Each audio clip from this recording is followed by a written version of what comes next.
and tell their stories. And also in the process, we hope to put some smiles on faces and fire under the asses of the masses. Making motivation. I've got two motivators here joining me today. Today is February 24th, 2024. I was just saying 31 years this June, I believe June 19th, something like that. The three of us shipped off to Marine Recruit Training Regiment, East Coast, Parris Island, South Carolina, and we would remain together for the entirety of our 4-year enlistment. And Pudge even exceeded that with his 6-year man status. So I'd like to introduce you to Robert Pudge Williamson and Eric Rumpler. Welcome to the podcast, man. Thanks. Thanks for having us, buddy. Yeah. So it's a true honor. So to the listener, and I've had this will be the third podcast that I've done in a series, kind of revisiting our roots in 1-6. Again, 30 years ago, approximately, we were serving in a Marine rifle platoon, and you see over my background there. That's our Moto transport. That's an Amtrak. It's like an amphibious tank. And you see the little guys running out with their rifles and shit and all their packs stuck on the back. We were in the ass end of that thing with has a little tailgate that goes down. And then we all run out discombobulated and get online and locate and close with the enemy. It's as I stated, it's an amphibious tank. So you see that friggin' ramp in the front. It's highly, doesn't seem like it should be hydrodynamic or be able to float, but it does indeed jump off the back of a ship, an amphibious ship, and does ship to shore operations. So that was kind of the way that we it's a little memento, if you will. So Pudge and Rumpler, two of my best buddies while I was in, as I have spoken about in the previous podcasts, and to anybody who will listen over the past however many decades. It's being in a Marine grunt unit is pretty cohesive environment. And so everybody knows everybody. And if you're the guy with the big nose or the little dick, people are going to, they're going to know that about you. So nothing is sacred, and you live together. You're freaking training together, sleeping in the woods, getting eaten up by bugs, cleaning weapons. Everything is done together. And so you get to know everyone pretty well. And these two guys I was honored to be very, very close with. And so it's very special for me to have them on the podcast today. From 93 to 97, we were pretty much inseparable. So when I think about these guys, and I know that's not some motherfucker going to knock on my door and try to get in my little chiropractic office here.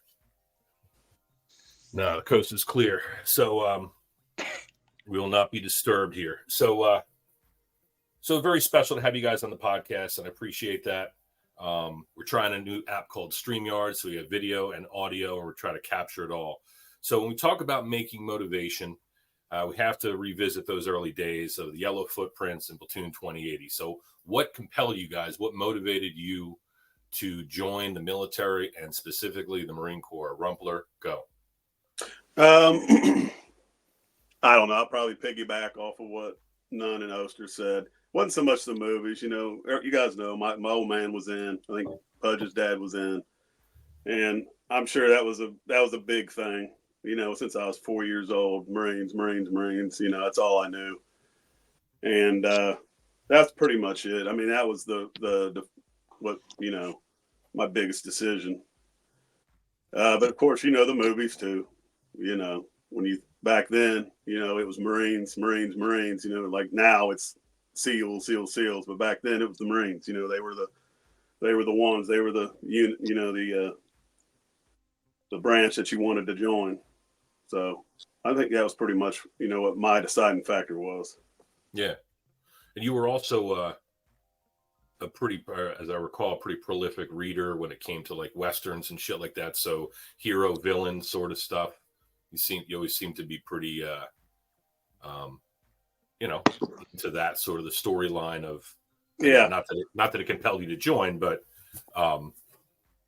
pretty well read when it came to shit like that, American history and service and stuff. Yeah, I still actually I'm not on Westerns anymore, but history, I'm big on that now. That's pretty much what I get into. Awesome. And so why? So the Marine Corps, your dad was in the Corps? Yeah, he was in the early '60s, and I never knew why he did because his dad and the rest of them, they were in the Army in World War II. So I never asked him why he decided on the Marines, but he did. And his brother, my Uncle Mike, he was in the Marines, both in Nam. He was the one that got hit. He was shot. He wasn't there like 2 months. He got hit, put on a chopper, and he was actually against me going, obviously. But, my dad was kind of supportive of it. But yeah, those two guys were the big factors. The reason I went in. Awesome. And, Pudge? I guess as far back as I can think, because of my old man, there was a period, probably my junior year in high school, though, that I was not overly entertaining going into the service. I mean, it was always in the back of my mind, every male member of my family was in the service, one service or one rank or one conflict or something at a time. But the God's honest truth was, when I was a senior, I was thinking about going to college. There was a couple Division III and a couple Division II colleges I probably could have went and played football at. Steph, my wife of going on 31 years now, got pregnant. Supposedly, antibiotics and birth control don't mix, I guess we'll say. So seemed like the noble and the mature decision. Probably one of the first truly mature decisions I decided to make in my life as a 17, 18-year-old. I decided to join the Marine Corps. Outstanding. So, which leads me to the story that actually I wrote. We're just talking about your son who has joined, and my oldest boy. Your oldest boy. Yeah.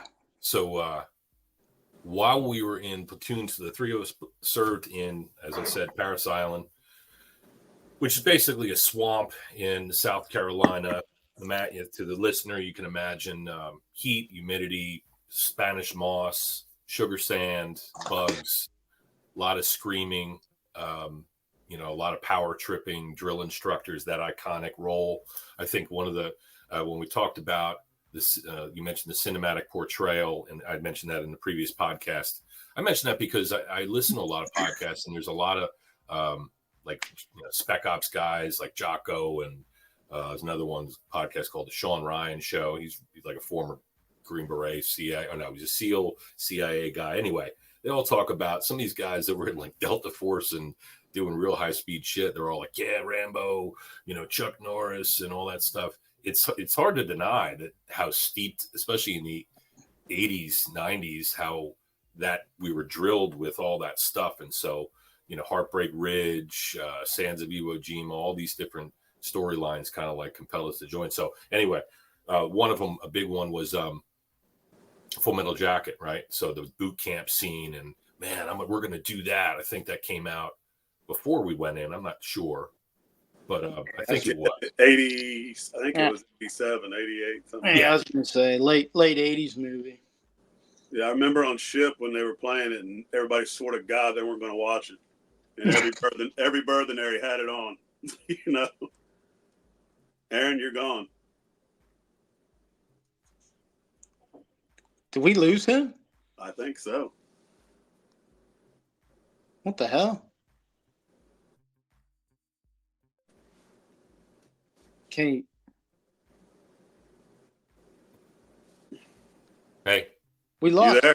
Yeah. Yeah, I don't you're know gone. what the fuck happened. It's still rolling, so it'll splice it together. So he just said some like truly prolific stuff regarding 80s and 90s action movies, and you were off, doing whatever. And it just fucking shit on it. Yeah. What did you do? You went and adjusted somebody or something real quick. So Gunnery Sergeant Hartman, right? He's that iconic drill instructor, and he's fucking screaming at people and beating garbage cans, all that stuff. So we were, that's what you should think if you, that's what inspired a lot of young men, I think, to join. Like, I'm going to, history, you know, we've got, you know, family members who served. We're seeing it in the cinematic portrayal. Patriotism was really big. Just speaking about my own ambitions here, Mom and Apple Pie, God, Country Corps, whatever compelled us to serve. I think a lot of us did it because we also wanted a challenge and a test, and to see, to prove that we could hack it, you know. And if you look at that movie, Full Metal Jacket, that was what it was all about, getting through the hard time, and on the other, being broken down, build back up, and on the other side, you're like this, you know, you're born again hard, as he said. So there we were. It's freaking 93. It's summer of, we're on the yellow footprints. We get screamed at in the early days of our service. You know, we're all standing. I wanted the listener to imagine a brick building, like a project almost. And you've got freaking 3 or 4 floors of concrete and bunk beds and foot lockers. And that's about it. A restroom that we call a head. And that's it. And so Pudge and I were tasked with doing company guard, which we're standing there in camis, maybe with a rifle, probably not, because I don't think they would entrust us with that at that time. We had duty belts on, and we're standing out there as the freaking cockroaches, giant cockroaches, got up on their hind legs and scurried across the concrete deck in the middle of the night. And there was nobody around, with the exception of the occasional drill instructor that would come in, probably hungover. And we had the opportunity to share a few words. And as Pudge just told us, he was about to be a father. So we're standing out there, and he confided in me and said, "Hey man, this is my situation. My son is going to be born, you know, and my wife's at home and dealing with this." And he was beside himself, you know, with the emotion at a time when he was already getting screamed at and doing all kinds of terrible physical training and stuff like that, which would have been a big enough challenge. But knowing that we're all missing home, he was obviously missing home many exponentially more than the rest of us. And so that at that moment, I had a bond just because Pudge, you know, shared that with me. We became pretty close, and I would look for him, you know, throughout the training and make sure that he was okay. And then I remember the day when you got the phone call and your son was born. He had come into the world, and I was, you know, that everybody knew, and everybody was happy for you. And then it was like, my wife's good, my son is born, everybody's happy and healthy. I'm going to fucking kick ass and finish this and get out on the other side. By then, of course, Rumpler was a known quantity. So many others of our, I think, 110 person Marine recruit platoon, which dwindled down to maybe the 70s or 80s as we lost people. And so that was our boot camp experience. But what do you guys remember about boot camp? It was fucking freezing in the barracks because remember how fucking hot and muggy it was outside, and then you go inside and it was 68. It was fucking freezing, man. They had HVAC. I'm glad. I can remember, you know, it was really weird that, you know, we actually had 3 gunnery sergeants at one time as our drill instructors. You guys remember that? We started off with Coogan. Yeah, okay. And then we went to, what was the guy from Boston? McCall, Gunny McCall. Remember the one where somebody farted and he said, "I'll get your fucking killed in combat." We were doing a school circle or something, and somebody ripped one, and he was pissed, man. Yeah. And then we had Hanky, of course, you know, and 2 staff sergeants. So we, you know, I talk to guys now, and they didn't have anything higher than a sergeant. Yeah. But I always thought about that, you know, we had 3 gunnery sergeants at one time. Do you remember that dude, Hanky? Yeah. That fucking dude, you know, he was built like me. Not he wasn't as muscular. He wasn't as big as me, like broad wise, but he was a short, stocky dude. You remember he ran like fucking 13 minutes in 3 miles, like some crazy shit. Remember those tattoos he had? Yeah, like prison tattoos or some shit. I remember him holding a rifle too, like just holding it like it was. That dude was a fucking. He fucking gripped me up one time. Remember we went to the movie like the day before we graduated or whatever? The movie, no. Huh? Movie? I don't remember. Yeah, we got to see the movie. We got to go to the PX. Yeah, I don't remember what the movie was, but they marched us and we sat down and we watched the movie. Metal Jacket. No, listen, seriously, do you remember going to the movie? Yeah. I don't. I skipped and sat by like Eric or something. We had a guide. I can't remember his name. Brown. I know the exact story you're going to tell. Brown D or Brown B? He came over and told me to move or get back where I was to get away. And I said, you can suck my motherfucking dick, pussy, or whatever the fuck I told him. Yeah. And he walked away and told on me. And Hanky come over and gripped me up and took me in the back and said, check this out, Williamson. You're going to be in charge of some stuff one of these days. And how are you going to react when somebody tells you to suck their fucking dick? And I was like, good point. He said that right out. We're like one of the civilians working with the fucking popcorn or something. He said that to me. That's great, dude. Yeah, he became a command sergeant major. He probably should have. He probably should have been sergeant major of the Marine Corps. Yeah, it was the tattoos that really, really put him over. You remember his fucking haircut? His haircut? It was like a 1/2 inch wide horseshoe. Yeah, that was fucking tough looking.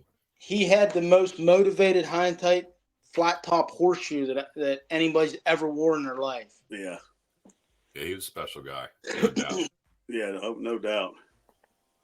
And then there was what about the other guys? Bond. Yeah. Oh yeah. You know how like every group had their own little drill instructor kind of? Bond was like in my little group. You know. He was pretty funny. He was. Do you remember he had a froggy? Yeah. And I remember after we graduated, I was flying home, and I went up to him. You remember he kept his snuff in his sock? Yeah.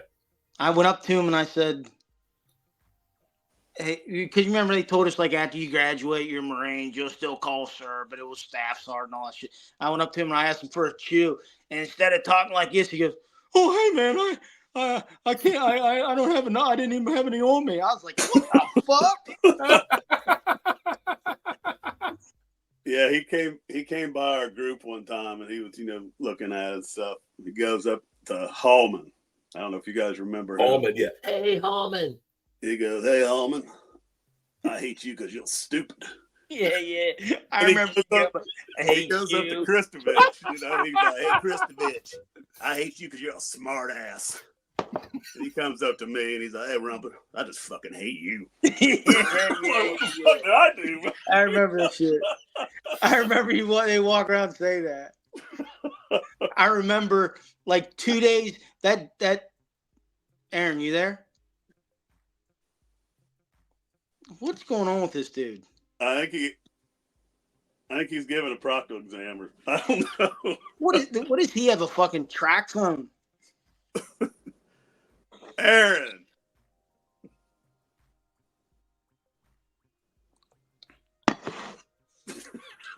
He's got a flip up phone. Yeah. What is going on now? We're good. What do you got, a flip phone? Track phone. I'm gonna. You know what's great is after this is over, or at some point later tomorrow or whatever, I'm gonna break these fuckers down shotgun style. I'm anticipating that it's going to slide. Maybe we're changing your background. I don't know. He just sent his old lady for one of them cards to put more minutes on his fucking phone. My hands ain't doing shit. I'm not touching anything. So we're good. Yeah, Bond was funny, man. He remember the time, one of my favorite Bond stories, he goes, somebody says, "Hey," maybe it's a lay reader there. He's like, "Hey, Shannon.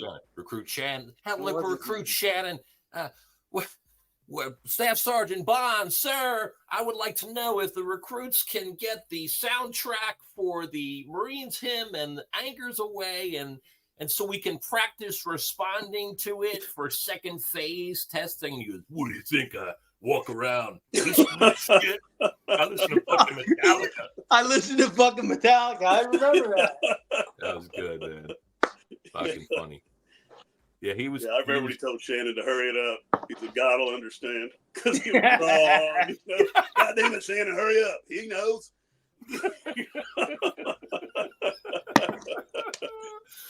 Oh, shit, yeah. Yeah. And then there was Johnson, right? Yes. The tall, dark. Nah. McDonald, yeah. He was all right, dude. Yeah, he was. Yeah, he was okay. He showed a little bit of humanity. But remember the time he got fucking, he lost his shit because somebody was running their mouth and he like did a spinning side kick and like, kicked the guy's fucking, kicked this fucking canteen off of the little. Yeah. Fuck yeah. You know, the at the end there, they set us down. And I guess it was just, you know, being a fucking rook or a boot or whatever. Yeah. Well, I really don't know what I thought. But when they told us their MOSs, and then when you get out in the fleet and get a little time in, you're like, them dudes are fucking pussies for real. Yeah. Oh, yeah, dude. None of them were like infantry based MOSs. I don't think. I think Hanky was. I don't know what that. No, is. Hanky was air wing. Yeah. Yeah, Hanky was air wing, and actually Lawton was the only grunt. He was a grunt? Yep. I thought he said he was a truck driver guy. No, you're right. I'm wrong. He was motor transport. Because in that picture, he's got like a fucking, looks like a sniper rifle. Yeah, he was motor T. But he was a sniper with motor T. He would sit up on the trucks with his, you know, his M40 and freaking fucking turret rifle. He rode the top of the Cut V. You remember what he said to you, Aaron, when you left? What? You remember when he saw your girlfriend and he was? Oh yeah. He had no class whatsoever. Man. No, a little bit of abuse of power. It was. He said. You remember his teeth were bigger on one side. He was he had like his jaw, like Scooby Doo, like his jaw. He was really like. He looked like Stan Smith on American Dad. He looks like you know, they always say that drill instructors look like bulldogs, or that, you know, that really like a thing about Chesty or whatever, Chesty Puller, the iconic Marine. But he really looked like a Frankenstein's monster, man. He really. He had the body of like one of them old time strongmen with the fucking Captain Caveman outfit on. Right, with the one. Yeah, like the barrel chest. Big barrel chest. And he would real high voice. Yeah. Whoever he had big long creepy fingers, like out to touch you. Like, remember that? They were like, his fingers were like 9 inches long, like all creepy and shit. Oh yeah. Remember the aqua velva, and then the blue scope, and he'd go by and squirt the aqua velva in your face, and then the freaking scope on your body. He thought that was funny as hell, you know. Yeah. And if you didn't hold. You want get some more? Yeah, he wants us to hold the fucking barrel up. He wants us to hold the upper receiver up so he can go around, because he's trying to do shit by the numbers. We're gonna have our weapons are gonna be so clean, and I have this process. Hold your fucking, you know, your upper receiver up, and I'm gonna spray the CLP down there. Don't hold it up, they'll spray it over, you think? He was a fucking nut, man. Yeah, he said he was looking at, that was the hog board, and my girlfriend was up on the hog board along with the rest of them, and he come by and goes, "Hey, who's this? Burst? Hey, gotta take her for a spin." I'm clean. What's the matter? Remember when we saw him at the PX in Lejeune? What? We saw him. You and I did. We went to the PX. You were like, "Hey, look," and look over there, and he was sitting there. You looking at, I think probably camis. He had 13 sets. And he was like that, looking at us. I'm like, "Oh my god!" I remember that. Holy shit! Yeah. You just triggered that memory. That was crazy. Yeah, yeah. It wasn't 14 sets. It wasn't 12. 13 sets of cami. Lucky number 13 sets of camis. Lucky number 13. Yeah. Or when he, what did he say? My favorite was when he like, hey, drill instructor, Sergeant fucking Lawton. How do you spit shine boots? Or maybe he probably brought it up. He's like, hey, I'm going to show you guys how to spit shine boots. Get 3 Foot Lockers, stack them up, and then you take a cotton chamois shirt, you put it in the fucking kiwi. You don't spit on a thing. You just put a little water in the fucking top of the kiwi, and you just make real fine circles on the boot. And whoever it is standing behind me, I'm going to wear you the fuck out. It's probably Evans. Do you guys remember at the beginning? Evans. The dude they made live all the way down at the end because he had crabs? No. Who was that? They pulled a bunk all the way down to the very end of the barracks, like away from us. And dude slept in that for like a couple weeks or something. But I remember asking him, like, what the fuck are you doing, dude? And he was like, he admitted to me he had crabs. Jesus Christ. No, I didn't know. I do kind of remember somebody being down there. Wonder if he still. Do you remember we would get a fucking? I don't remember if it was after PT or what. You remember like the company? Was it an XO or a company commander? Something. They'd walk through and we had to take our towels off and we had to spin around. And they looked at us naked. Do you remember that? Yeah. Wonder if we still do that shit. Yeah. Health and comfort. Was that a health and comfort inspection? God, I imagine they were looking for rashes or if your fucking dick was falling off or whatever was going. He could have been. I know that. Like you said, you would think they'd have a medic or a corpsman do it, not some fucking lieutenant. You know what I mean? Let me see your dick. All right, let me see yours. Yeah, I forgot all about that. They don't do that in the Army. Or if they do, my boy did not tell me about that portion of it. Listen, dude, way different nowadays. Well, Army. My boy, they got their phones on the weekends. Really? Like we would look like every Sunday, like 1700-ish. Like we'd be out on my back patio, Steph and I just waiting for the call every week, man. Which, you know, in retrospect, or I shouldn't even say in retrospect, but that gives you something to look forward to because it fucking sucks. So if you're there, you're going to run harder. You're going to fucking, jump higher. You're going to pay attention more because, you're talking to your girlfriend. You're talking to your mom and dad or brother or, whatever. Like, I think it's good. I don't think that portion, this fucking guy.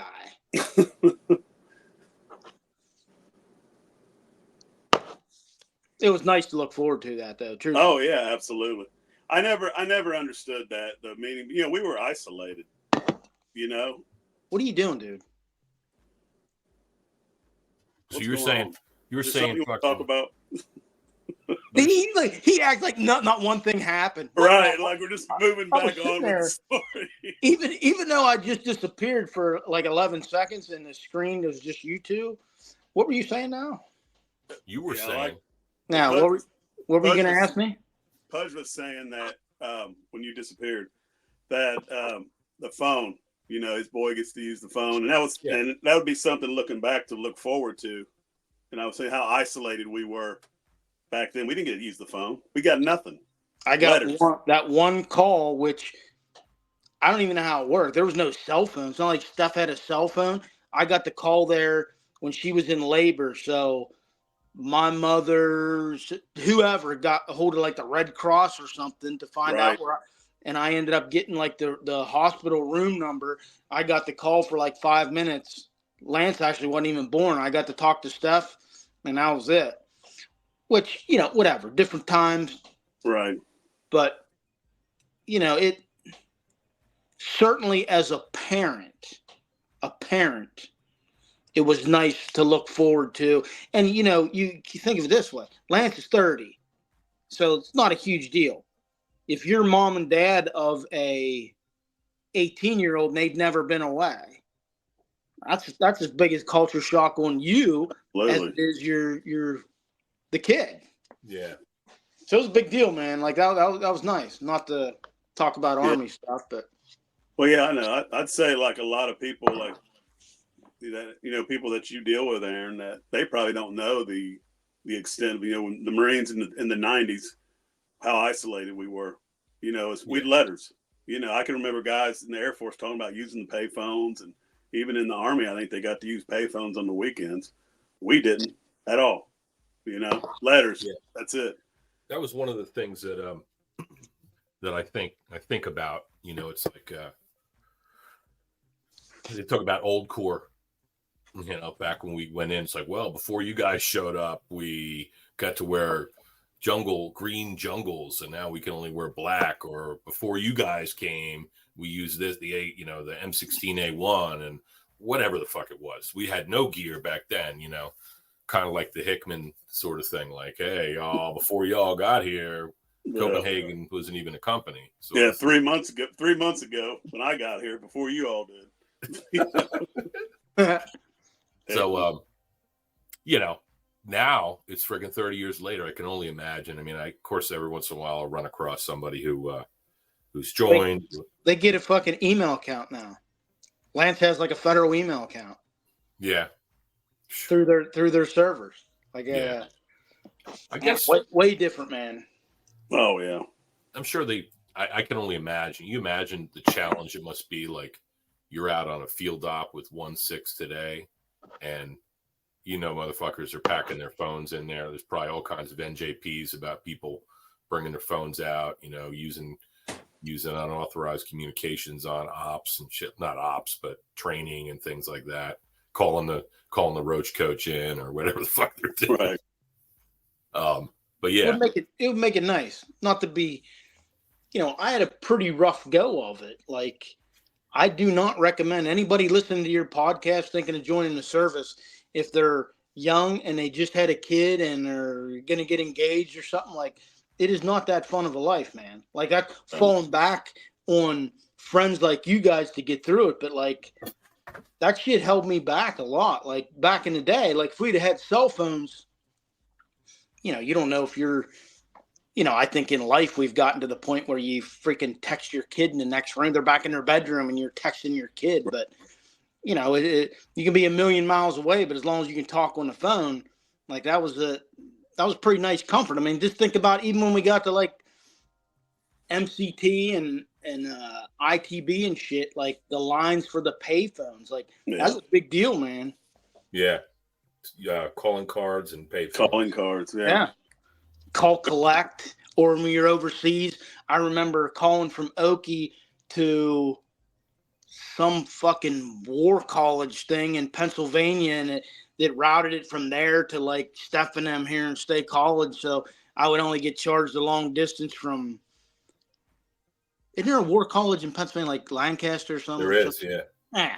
So I would get she would get a collect or a long distance charge from Lancaster to State College back then when there was like long distance and shit. Yeah. But like that's a big deal, man. You could be in Okie or you could be in Lejeune or wherever. You know, you got these cell phones. Christ, look at us right now, looking at each other talk. Like this is a big deal, man. Well, remember on ship, we couldn't even have a phone. Remember, like in the mail was 2 weeks late. You know, you don't know what the hell's going on at home.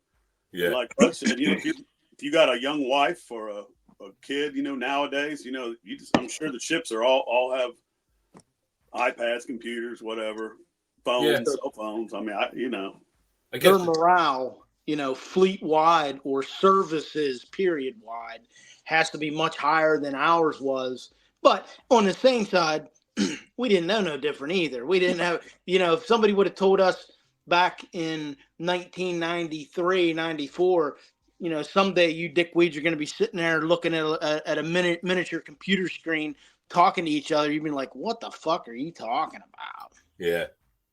No, that's what I mean. The world has changed so much, but when I think about it, all the creature comforts that you give up in order to do that, here we had our, we're home, we got our childhood home. Hopefully we got our own little room. We give it all up and get stripped of all our civilian everything. And then, in a way, like in hindsight, that was in a way, it's kind of cool because it was like a test, I'm fucking signing up for this experience. I'm going to go all the way with it. And then you get in and it of course, most of the time it sucked, right? There's a lot of times it sucked, but friends like you guys, us leaning on one another and making the best of a tough situation, or that's what made it worthwhile. Pudge, you're talking about being a young family man and stuff like brown. For the listener, that's called a brown bagger. Basically, that means that right, brown baggers. You bring your lunch to work. Bring your lunch to work. Where the rest of us would go to the chow hall and you get a chow. They could go to the chow hall too, but a lot of times that anyway, that's the part of that's the phrase that was coined. But maybe they were a little bit sensitive to that because a lot of the older guys have been in a while, had families and stuff. So I know the Sergeant Suelas and the stuff try to help you and the other, But anyway, I remember spending a lot of time out. It was comforting to us too, Pudge, because you had your apartment in Beecham's, and so rather than sitting there at the fucking barracks, you'd invite us out there, and we'd come over, and your wife and boy would be there, and we'd have a little bit of taste of home. Something. Yeah, we would grill and make hunch punch and swim in that big pool out back there. You remember? Yeah. Rump would bring what the fuck was that stuff called? What was that clear shit that came out? Zima. Rump always had a big 6-pack of Zima. You did? No. Hell no. Do you remember that? that? You remember the Miller Lite Ice? I was thinking about that yesterday. You guys remember that? Miller Lite Ice. Oh yeah. They sold it at the 7-Day store. It only came out for like 4 or 5 years.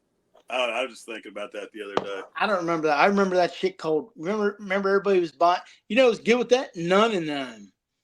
If it was something new that came out, they get like that Zima, and that. Remember that shit called Red Dog? Red Dog, yeah. The beer, yeah. It was like 5 or 6%. Yeah, I can't remember. I mean, I'm sure I drank it, but yeah, it was like anytime something new. Are you fucking kidding me? What is going on here? I'm starting to think this dude's doing this on purpose. like you said, there he is. So he'll come back on nonchalantly too. So you talking about Red Dog? There was something else. Ice. Well, they had Bud Ice came out. Yeah. Bud Ice. And then everybody had that natural ice. Wasn't it called natural ice? I think so, yeah. I don't even remember what that meant, like higher alcohol content or something. Ice House? Or yeah, there was an ice house. There was I remember, ice house, because they had a picture of like an old timey wagon and shit pulling like ice blocks. And then you remember, I think you turned me on to it, Aaron. There was shit called Moose Head we would get. Mm-hmm. Remember that? But that was one of the things that Rumpler, you said, you quit drinking or whatever. I quit drinking a couple times, and then most recently, it was like this past year.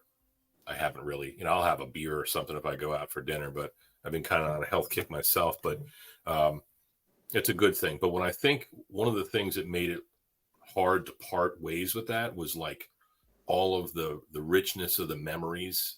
That's all we did. Like we went out in the freaking field or did some miserable training, and then we went out to home to the barracks. Maybe we got to Pudge's house, or maybe hit a titty bar or something like that. But that was the recreation. It always involved drinking beer with your buddies, and so that was I think that there's like a quandary that when I think about the command.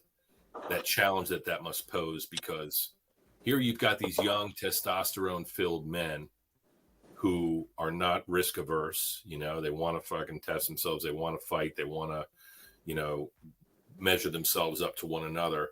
And then you take them out to the field. And so we're just, by our nature, we're aggressive. And then, you know, or during the time off, you know, they give us those liberty briefs or whatever, or tell us, hey, you can only go within this, you know, range. You can't go more than 300 miles. And of course, we'd all swoop home. But what we were doing as young people, especially back in the 90s, we would be drinking. So I had some of the best times in my life in the barracks, carrying on with you guys, or at least in hindsight, they were merry, you know, experiences where we're in some port or something. The first thing we would do is go off. Hey, we're pulling to Italy. Do we want to see the friggin' Leaning Tower of Pisa or Rome, the Sistine Chapel? No, we want to go to the friggin' bar. And yeah, I thought back on that, you know, several times. You know, you get drunk in your fucking kitchen.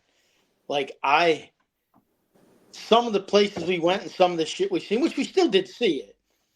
Yeah. But like a lot of times, you know, I remember we were in Israel going to like the room of the Last Supper. You remember that little tour thing? Yeah. Being like, you know, mostly shithouse doing that, thinking like I can get fucking drunk at, you know, in Port Matilda and State College in Pennsylvania. Right.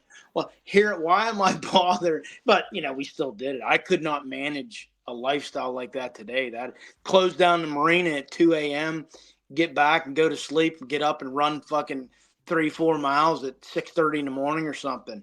Hell, fuck, dude. I'd kill myself.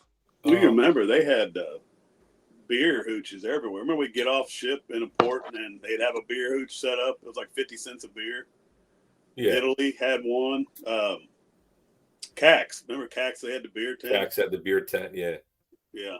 Yeah, nobody wants to think about it. Even the, you know, the upper echelon, you know, our leaders and stuff like that. They were all, that's part of it. You know, big part of it is like, you know, work hard, play hard. There's a lot of suffering involved, even in peacetime. You know, you're kicking back and, you know, it's like, I always likened it like the team, the work ethic, the cohesiveness of as an older person now, I guess all of us, the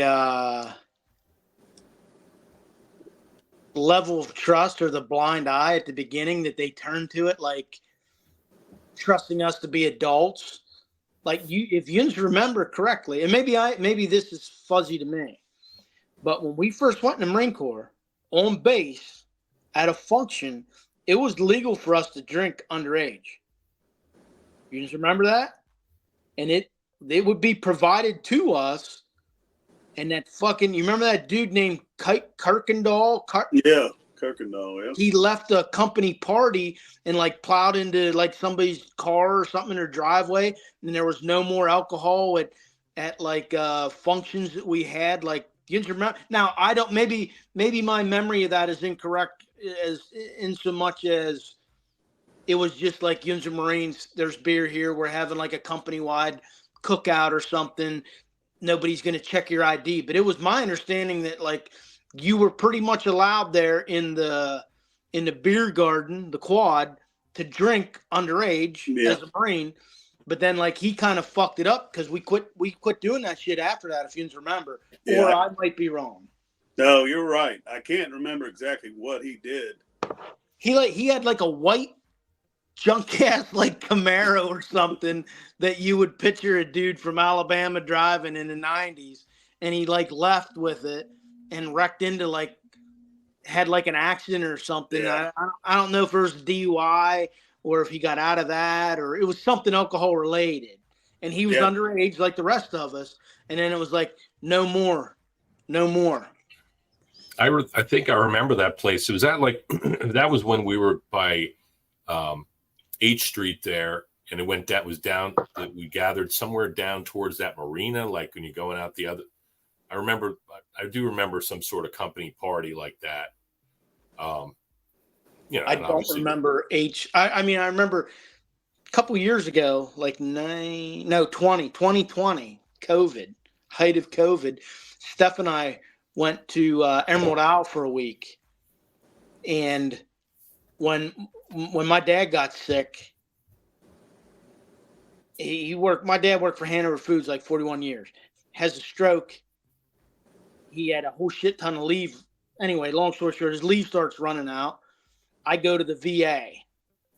I'm like, listen, my old man's taking like 1 million meds. He's about to be forced into retirement. Long story short, the dude gives me, he's like, listen, let's get you like let's get you in the system. So they give me an ID like as a caregiver type thing from old man.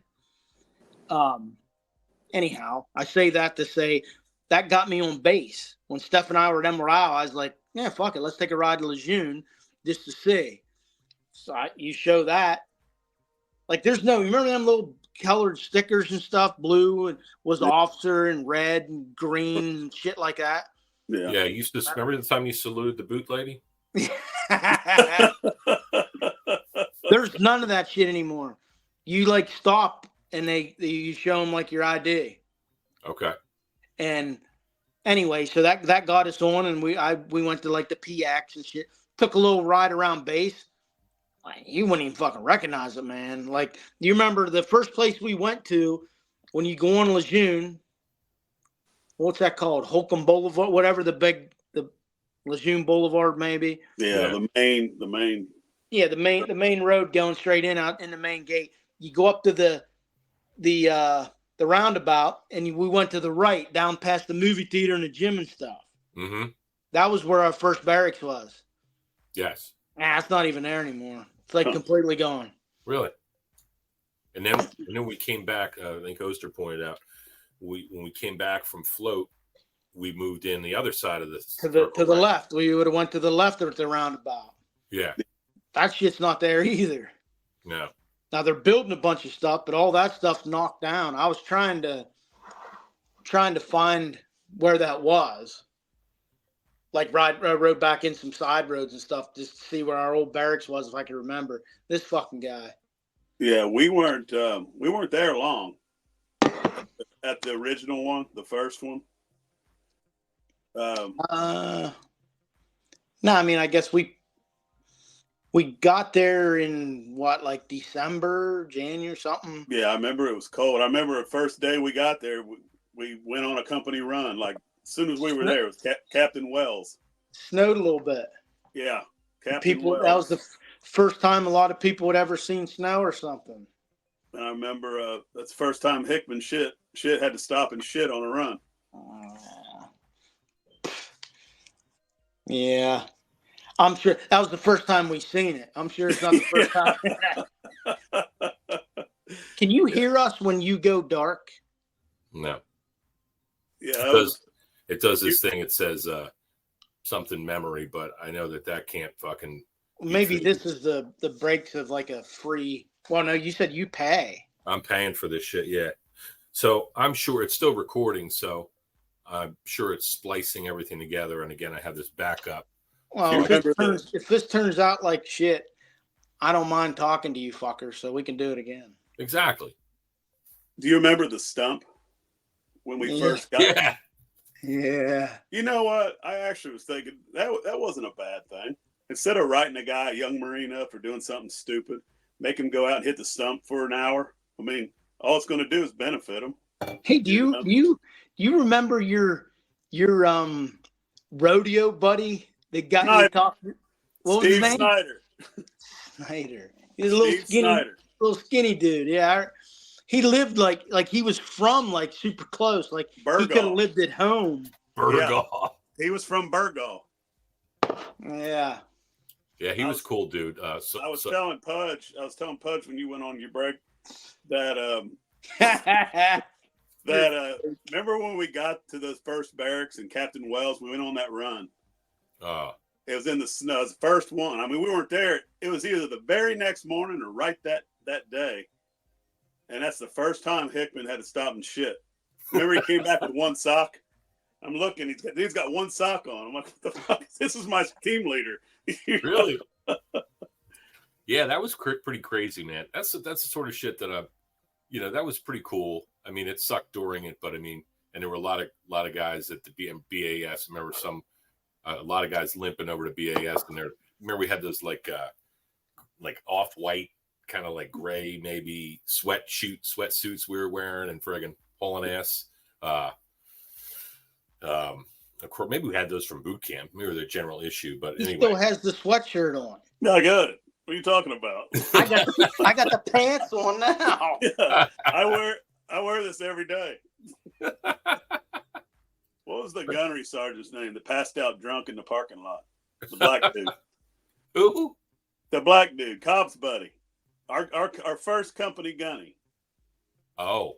Right there he was passed out, and I think the XO had to come out and get the company in formation. Really? Oh, I don't yeah. remember that. Yeah, him and Cobb were buddies. Is this the guy that's in the that is in the movie Heartbreak Ridge that everybody said, oh yeah, there's Gunny? Nah. That was that skinny. I know who you're talking about. That was like a skinny mortar guy or whatever. What was it? Is it Gunny Frazier? I know the dude he's talking about was like my side, like short, stocky, like a gold tooth or something. No, that was Gunny Holmes. Holmes, yeah. Oh, this guy. I'm not sure who you're talking about that. He was our first. He was our first. You rarely saw him, but him and Cobb were. But when we first got there, they found him passed out drunk in Cobb's car. Oh. And he wasn't there long. I don't know if he got in trouble or whatever, but yeah, I was trying to think. I usually get pretty good at names, but I couldn't remember him. What his name? I can remember his face. And speaking of them old days, you said something. I think it was on the Nun and those, but you said your first roommate was Nun or Knowles. Yeah. See, I have a differing. Like, I lived with him. I thought you did. When I first got there, Steph and I didn't. She wasn't down there yet, so I lived in the barracks for a couple of weeks, and I thought I lived with him because I distinctly remember they weren't there, and it was kind of hush hush. But it turns out I remember. I mean, we don't have to get in, but I know why. Yeah.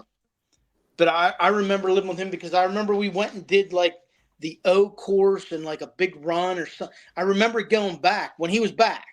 Yeah. Because he was all right. He's a pretty good dude, for real. Yeah. Real nice guy. Green. I mean, I was roommates with Green at some point too. So Ron Green. Yeah. It was his.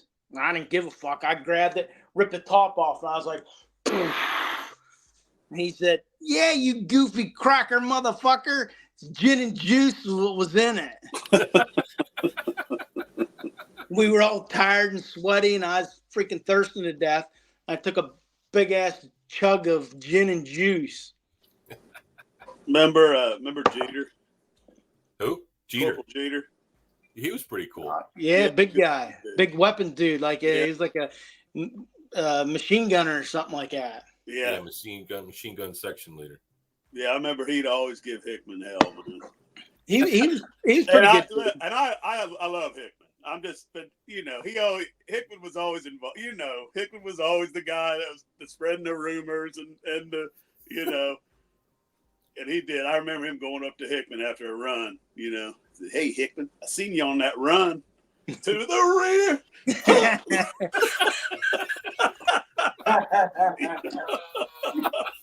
And to the rear. Funny shit, dude. Yeah, he was always after Hickman, man. Hickman, he's a fat, nasty pig. I don't know if he was just. Did you talk? Have you talked to that dude? Hickman? Yeah. Yeah, he's actually lost quite a bit of weight last time I saw him. I seen him. I was an instructor over at Geiger my last 2 years. After Yun's left, and I'll tell you that story if you want to know sometime here in this conversation about when we got back from Okie, and then we left. But yeah, I actually do because I wondered what you did after we left. But what happened? You want me to do it now, Aaron, or do you have a format? No. Well, when we got back from Okie, we put our shit away or whatever. You dudes were done. I still had 2 years to go. Yeah. there was a little skinny dude with blonde hair, and I do not remember his name, but he was from Maryland. And Steph and I and Lance were coming back to Pennsylvania. You guys were going home for good. I was going home on leave. And then I had to be back, like 2 weeks or 10 days, whatever it was. I can't remember that dude's name. He was into Platoon. Little blonde-haired dude from Bowerman? Yeah. Bowman or Bowerman. Bowerman. Yeah. Howard The one did. the lunch lady called a limp dick. Yeah, that was Yes. Bowerman. Wow. It's good. Glad you said that. I was going to say little skinny squirrel puss, but anyway. So we take him to Maryland. As soon as he gets out of the car, I pull in like the next gas station to get gas or something. I tell Steph, drive. We made like 10 feet. And I don't say it's very often. I started fucking bawling my eyes out.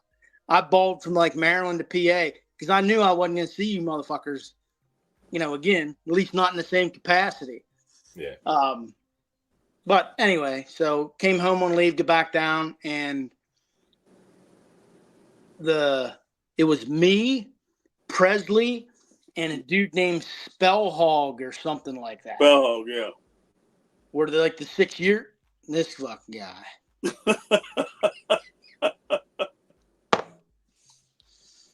I guess we'll wait. It's like you said, he'll come back all nonchalant, like it never happened. Yeah, don't worry about it.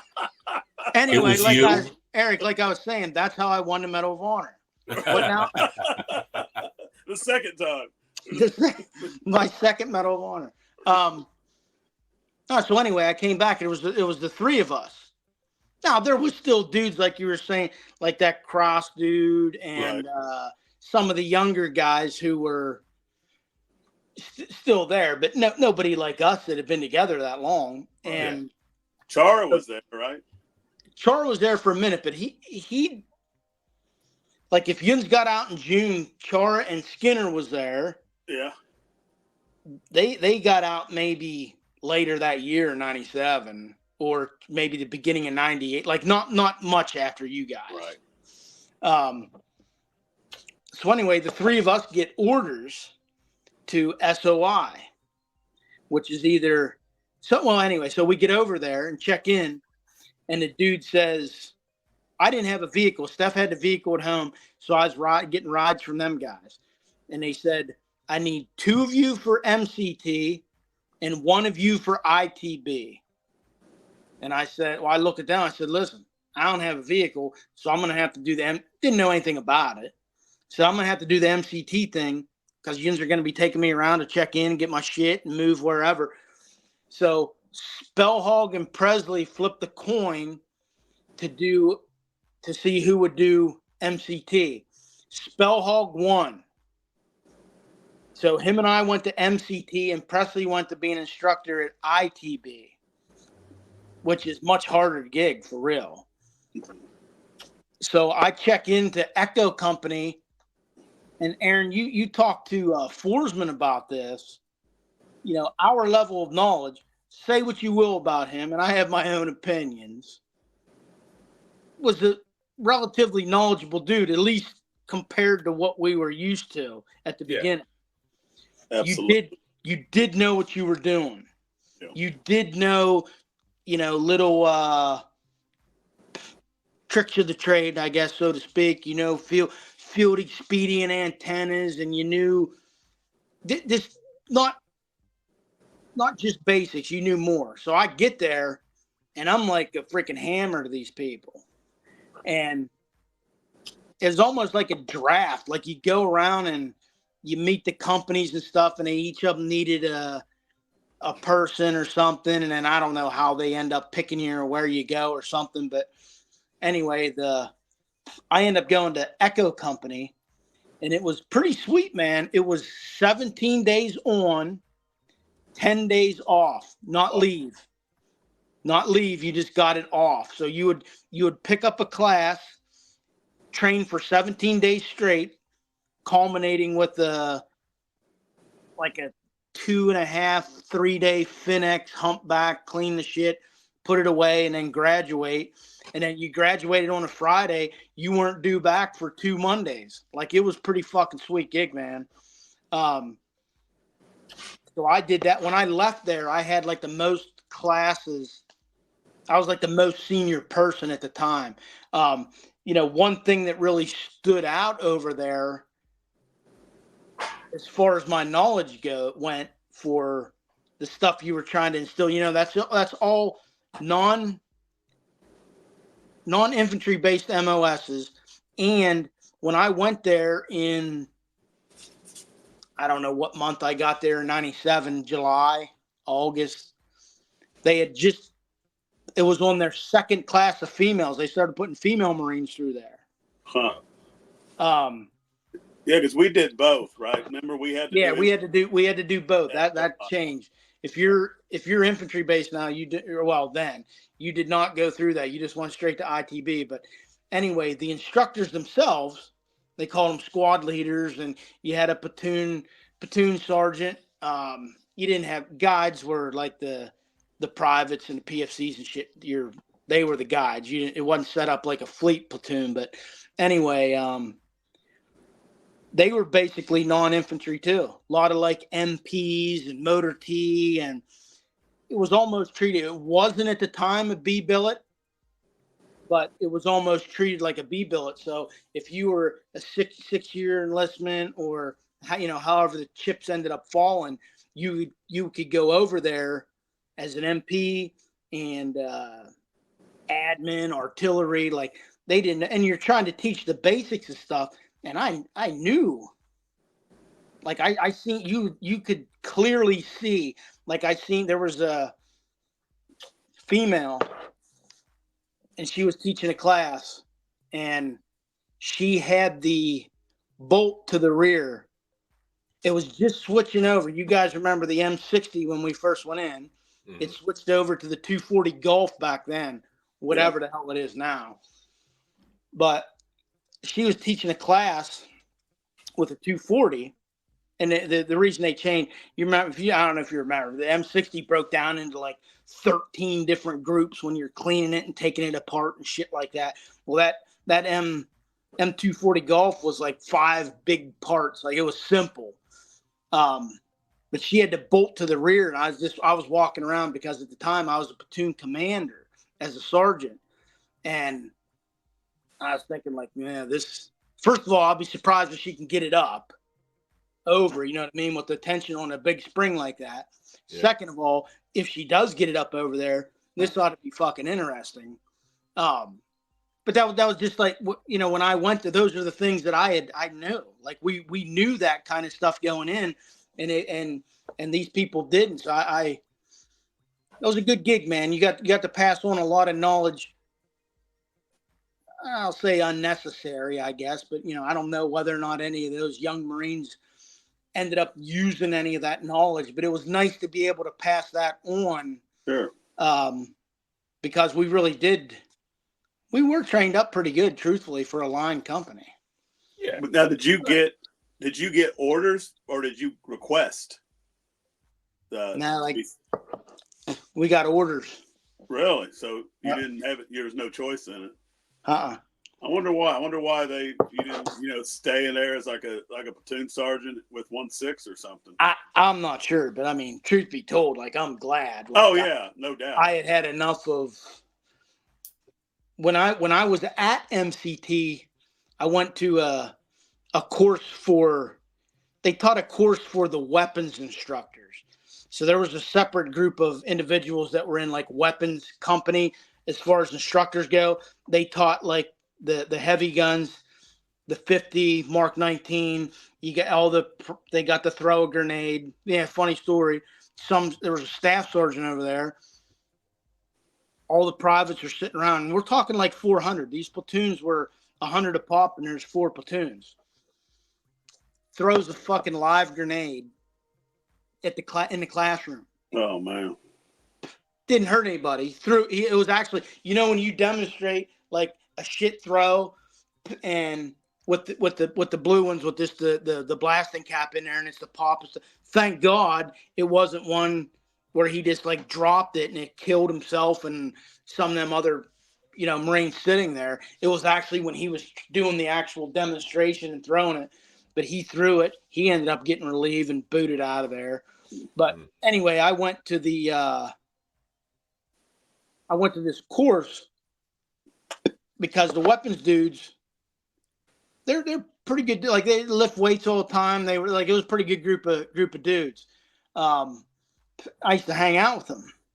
And so we go to this course and there's these recon dudes there. And this is the first time. Now this is 1999, beginning of 99, probably. I was getting out in a few months. First time I'd heard it. So we're talking almost 30 years ago. This dude comes up. He's like, hey, I was talking to, there was a couple guys in the weapons guys. I was talking to them and they said like, you'd maybe, this fucking guy's gone again.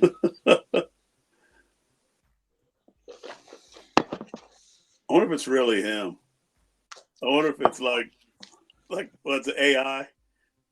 He's in Philly, so he's probably getting hacked. He's probably getting robbed right now.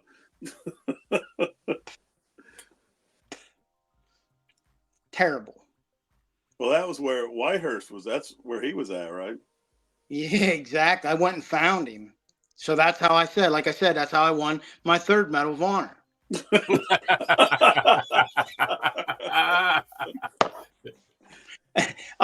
We'll see how many I'm up to by the time is this how Joe Rogan's does? Does it just go black?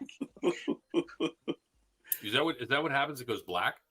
Yeah, you're completely gone. And then at the top there where the three of us are in the little inverted triangle, you disappear. And on my screen, Eric just becomes big and I'm small in the corner. So I assume on his, I become big and he's down in the corner.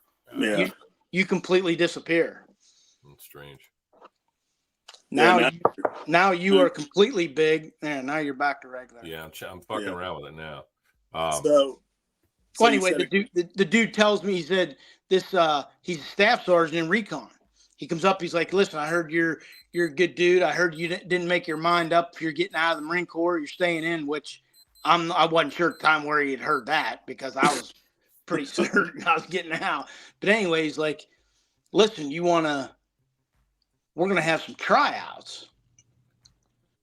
And I was like, no, you got some free time. Like I was telling you the schedule there. So I was lifting, still running. I was in good shape.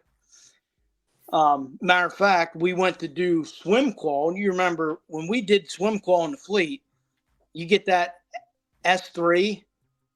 Yeah. And like that's all they gave a shit about. And then because you have so many people to deal with. We went to swim qual and it was small. I do it and they're like, all right, anybody want to try S2? So I was like, yeah, fuck it. So I did S2. They're like, okay, you passed S2. Anybody want to do S1?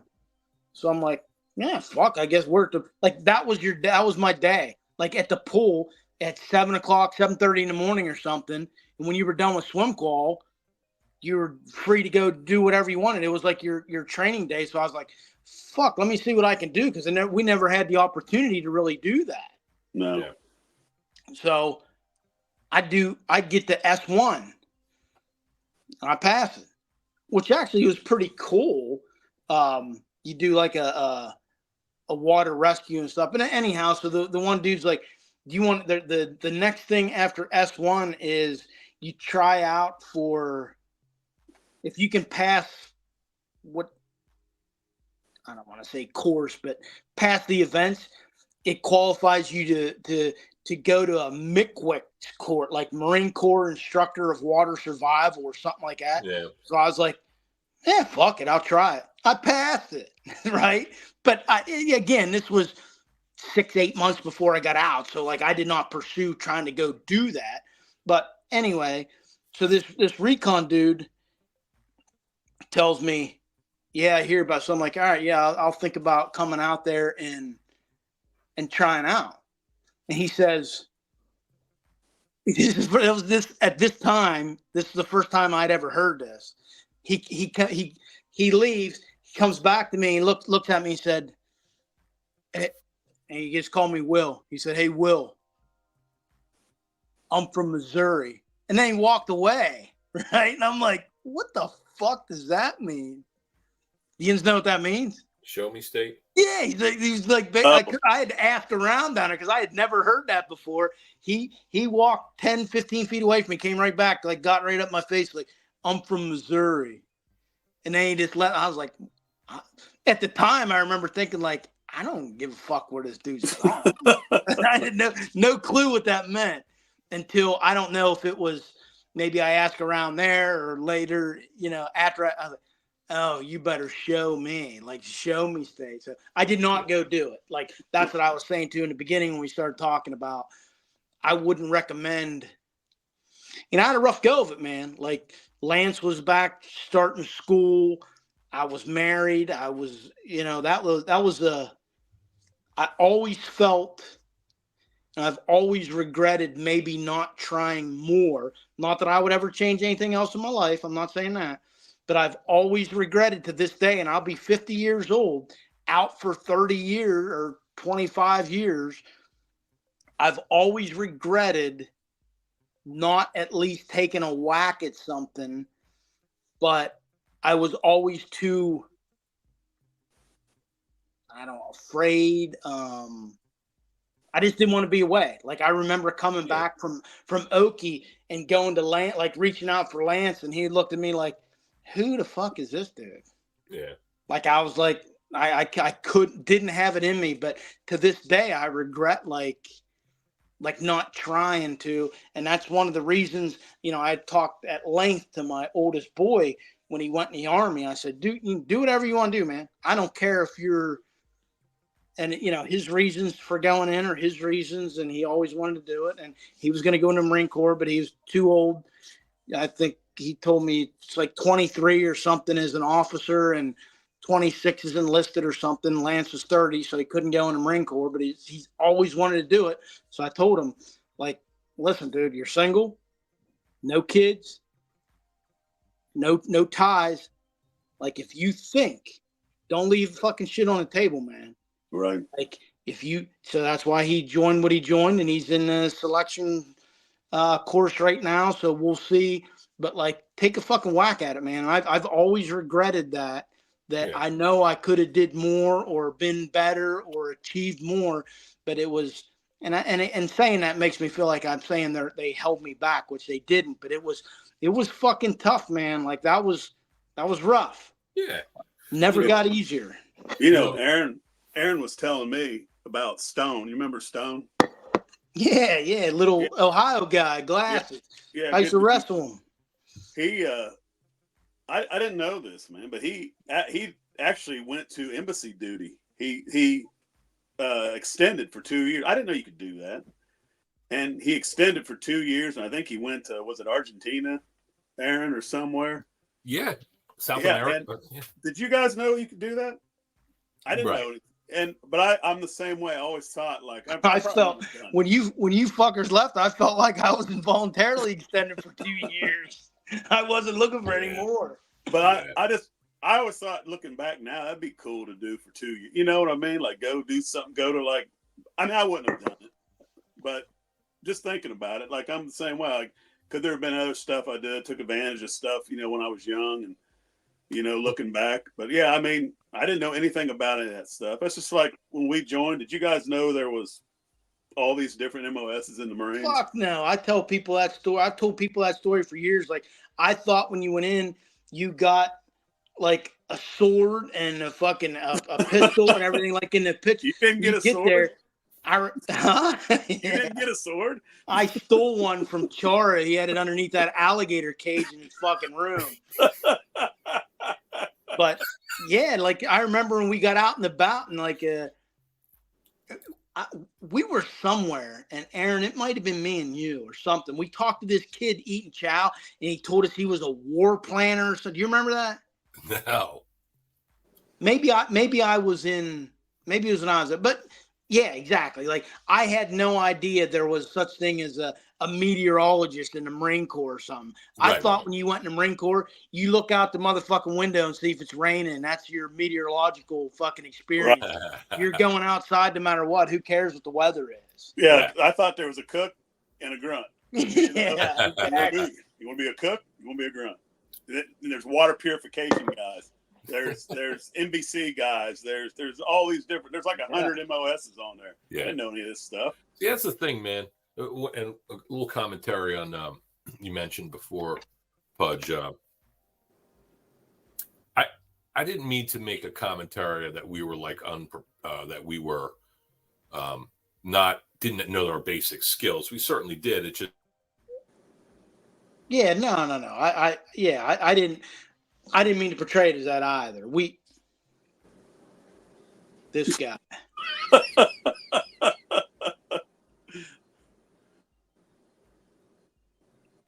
He's terrible. You think he's got gas?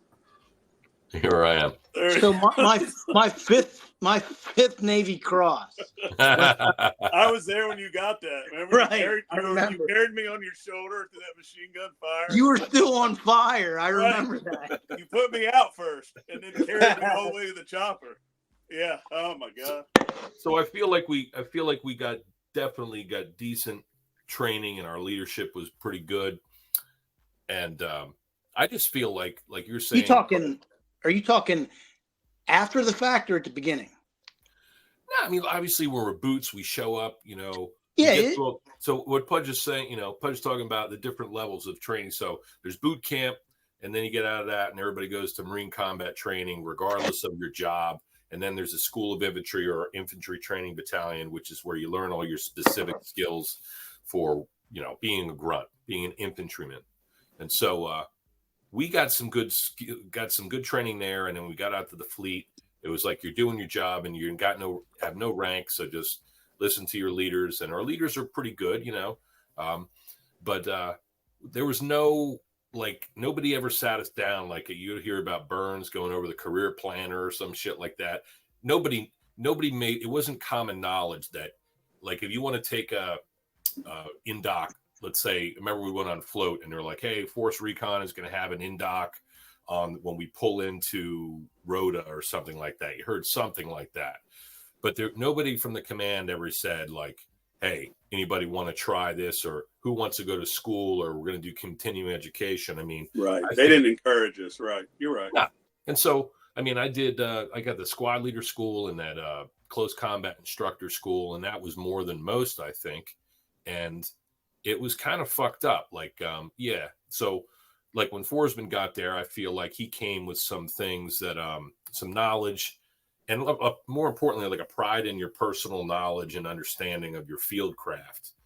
And just like an enthusiasm and kind of like more of a covert thing where he taught us to be like, all right, we're not just going to be standing on, sit, kneel, bend, stand, or doing these basic tactics, digging into a fucking defense. No, we're going to go and we're going to, fuck with people, and we're going to go in small teams and do all these things.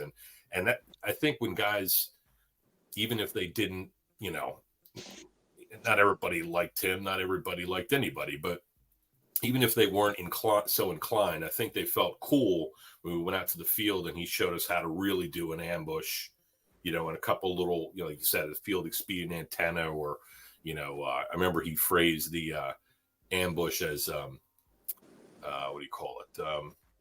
Organized chaos, something like that, and when we go over to, when we, we drive through the kill zone, we're going to take razor knives and we're going to cut everybody's cargo pockets off, and we're going to find any intel. It was more of like a cloak and dagger sort of feel that he lent when he came over.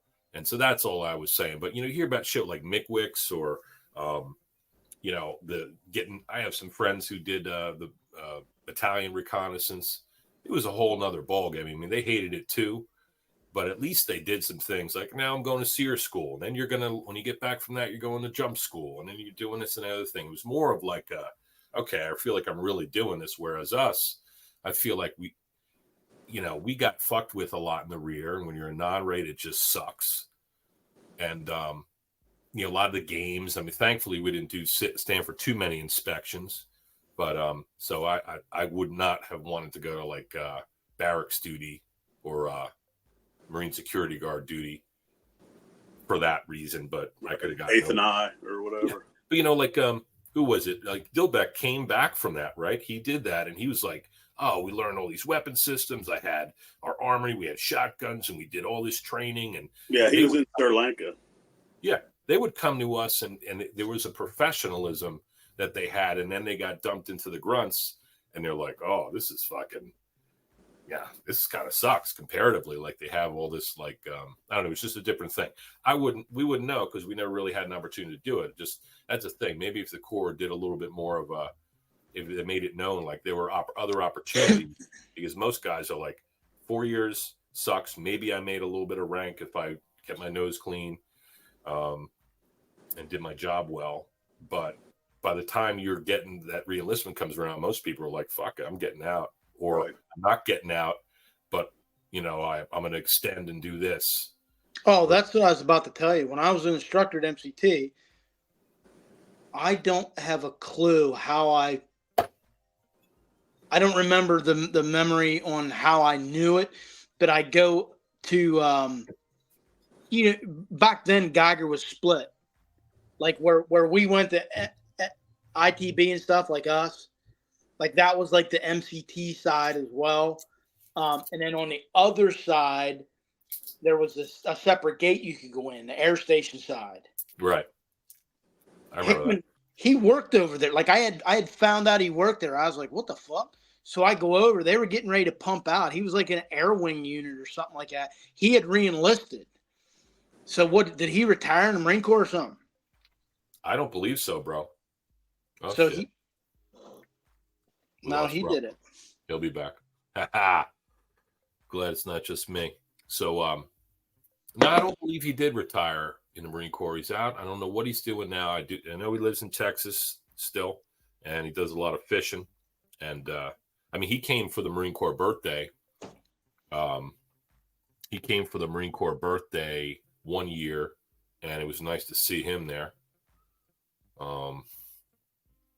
But yeah, a lot of guys. Oster, he was saying that he went over the wing, and he says completely different things, that they don't give a shit as long as that aircraft is squared away and clean and ready for action. They're not fucking. I get, at the time, I guess it would have been you go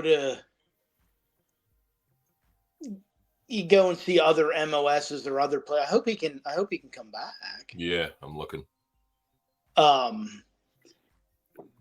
Battery probably died.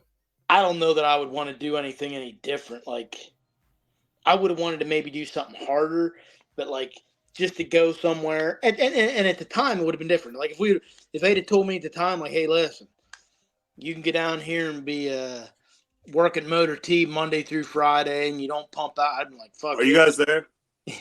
And like I said, Aaron, that was the third time that I won the. Yeah. I guess it was my turn to disappear. There you go.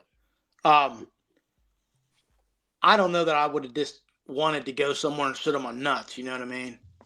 No, it would have been great to be, I think, who else? I know Bartimus. He went in, he retired. Who? Bartimus. Remember Bartimus? He was kind of like I think he might have been Asian, partly Asian. Bartimus. He was in third platoon. Third platoon, yeah. Always with Air. I don't remember that name. I remember Air, big blonde-haired kid. Yeah. From I Maine. remember. You remind me of a guy with that mustache. You remind me of a guy whose name was Barry. Bari. Do you remember Barry, that guy? The Italian tank. Yeah. Remember, he took his shirt off and the hairs on his back was up like past his George ears the Animal Steel. Yeah. Remember the time when he went to... he took the turnbuckle? No, he went to the Italian tank. He fucking... remember He's a Jersey guy. We're waiting on the trucks, and like somebody, I don't know if it was, I think it was in 1-6. Somebody said, "Hey, I'll give you." It was like a real shitty like mud hole that the 5 tons had gone through, and it was all mossy, fucking shit, murky. And they're like, somebody said, "Hey, I'll give somebody $20 if they low crawl through that." And Barry low crawled. He took all his fucking uniform off and just his boots and his skivvies, and he fucking low crawled through the. No, I don't remember that. Collected his $20. I remember a guy. See, the trouble with me having 2 more years is some of my memories overlap with some of the Marine Corps shit. Were Yuns there? There was a holy fuck. Do you remember do you remember the guy that ate the snake? No. There was a you good? You guys' phones. No, is this so? Rump, what happened to you? What was your malfunction? I don't know. It just went blank.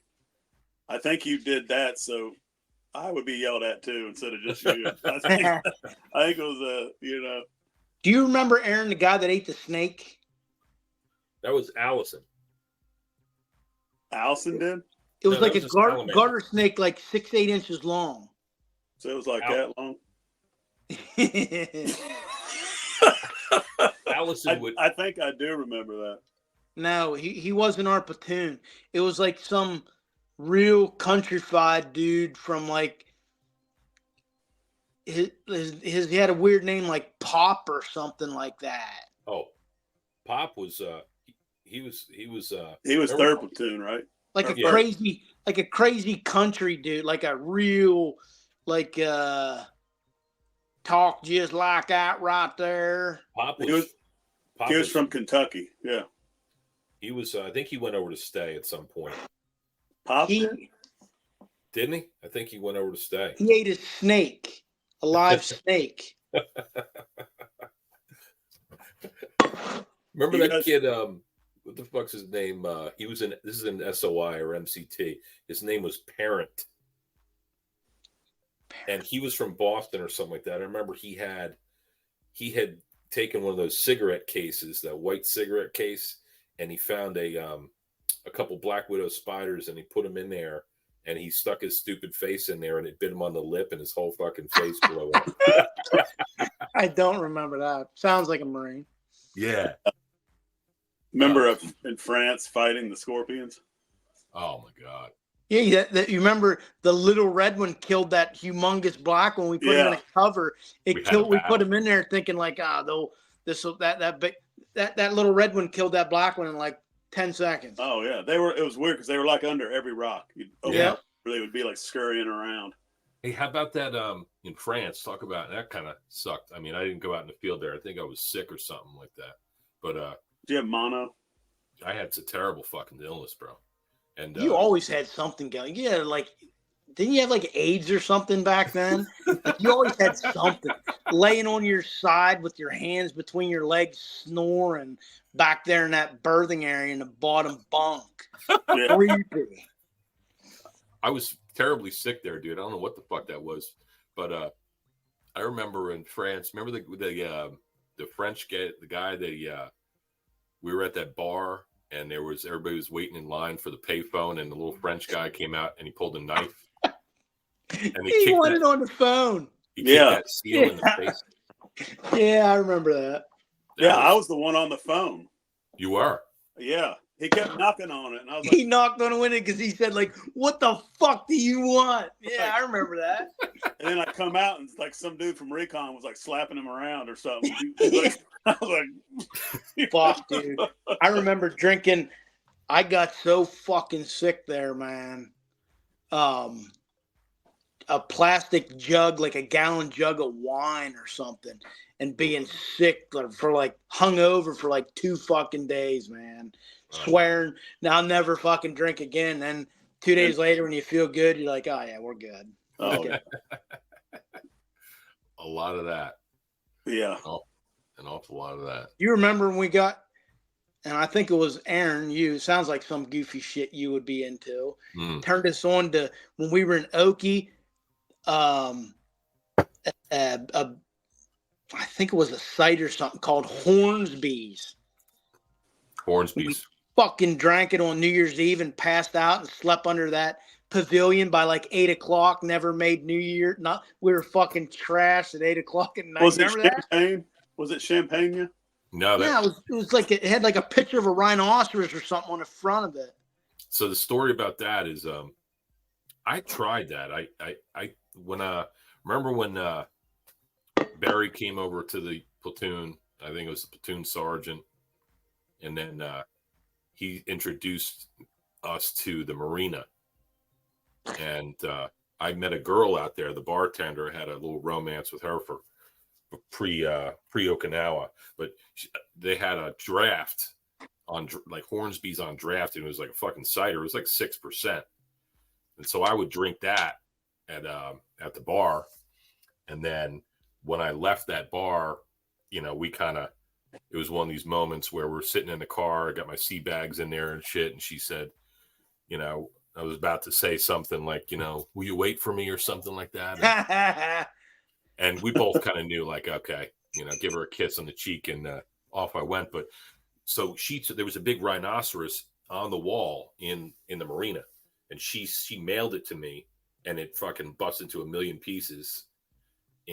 I do remember that. It was like ceramic, like fucking like a painted. Yeah. I remember that. And so Bowerman is like, I love puzzles. I'm gonna glue this together. And he got, like, you know, its horn done, and then he gave up on it. But that was Hornsby's. And then I remember they had it on Oki, which I was surprised. But yeah, I remember went down to one of those bases south of us, like Hanson or something like that, and they had that. We got shithoused on that a few times, but yeah, a lot of that. I still wish I had the Habusaki. I got the Habusaki in Korea. No, Habusaki wasn't that Oki, the coiled up snake inside the sake bottle? Oh yeah. I always for a while I tried to think back and remember. Do you remember there was soju and moju or whatever? One of them was like Japanese and one was Korean. Yes. One was like tastes like Kool-Aid and shit. The other one, they gave you a big, like a Tupperware dish, and you drank out of it with straws, like in what was that? We were on Schwab, right? Yeah.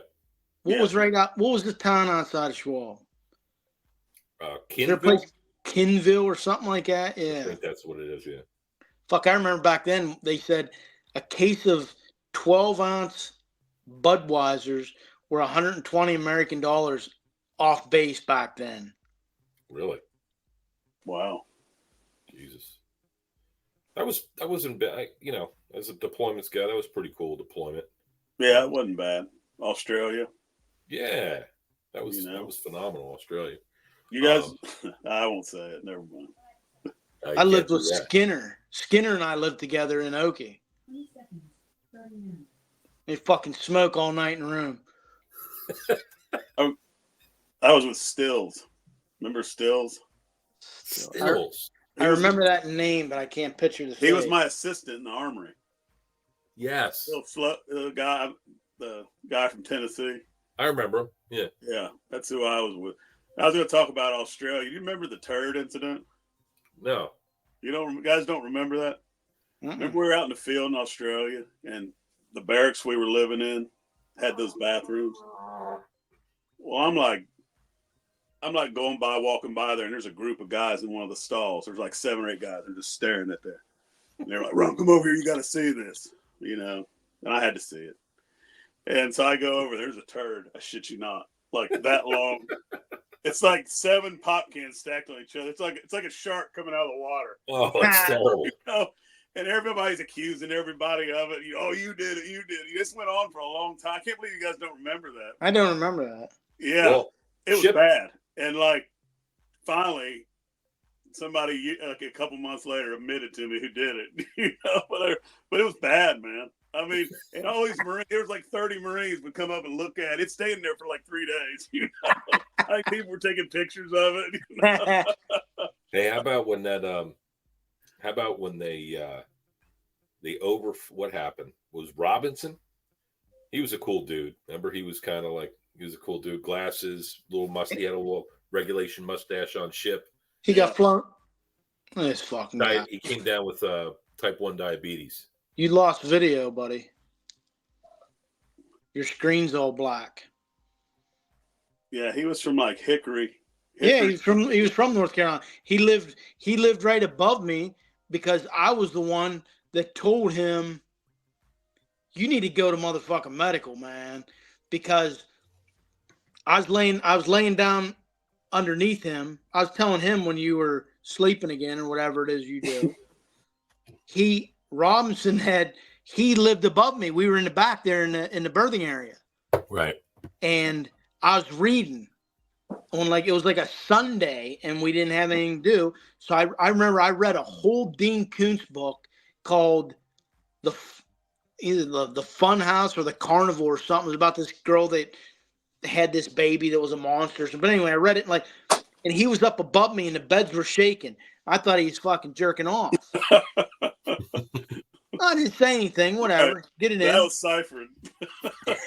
So the shit ends up going on for a while.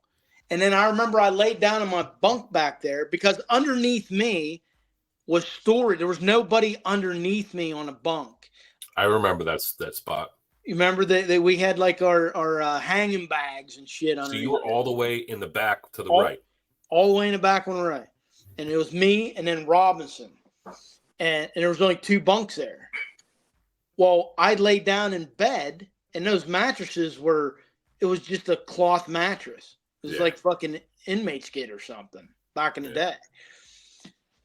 I looked up, and there was this big puddle, leaked through puddle. And I was like, what the? He had itched his ass so much that he started bleeding through there. Seriously, you didn't remember that? And he goes to medical finally, and it turns out he had that freaky itching, and it turned into diabetes. Remember they flew him off the ship and stuff? Yeah. It turns out he had diabetes. Yeah. Yeah. Yeah, he was happy. He was all right. Shit-eating grin. He was happy about it.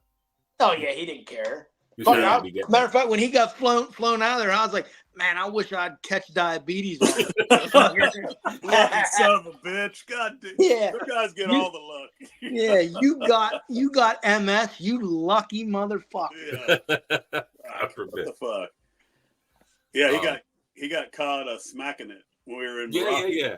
So that was Morocco, right? Yeah. Oh yeah.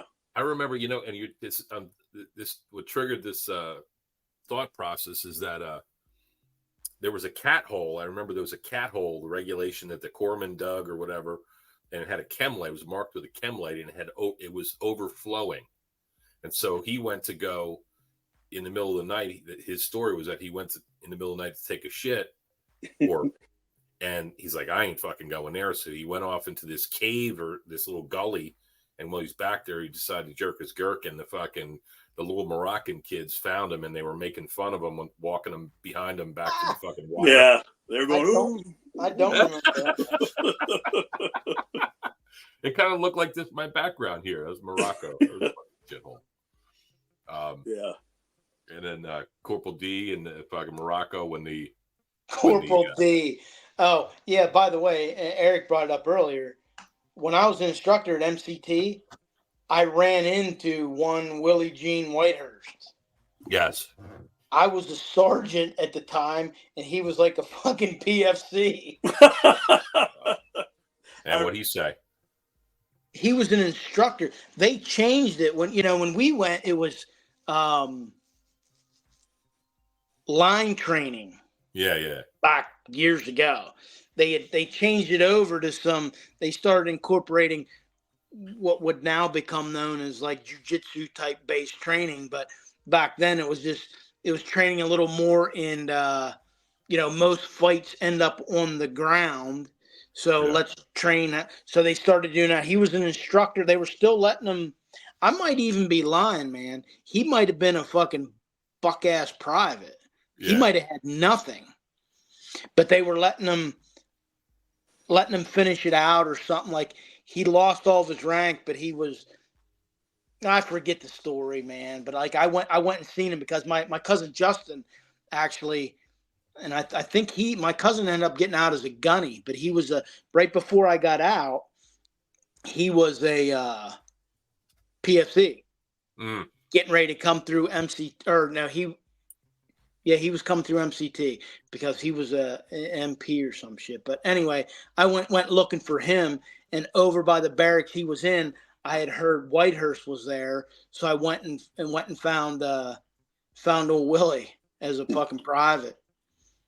Now that you're talking 90, early 99, probably February, March time frame in 99. So, he had time on us when we were there. So I'm quite sure he's out and he's probably like a doctor or a lawyer or something, but at this point, he would have been long retired from the Marine Corps, but unless he retired as a private. No, he got caught for interstate. He's in prison in Texas. Right now? Yes. 12 years. Probably white collar crime, I would imagine. Yeah, I think it was embezzlement from a huge like Chase Bank or no. I would figure that or no, I think probably he's an election interference with Trump or something. Something high profile white collar. He was. Yeah. He was I think it was actually interstate drugs.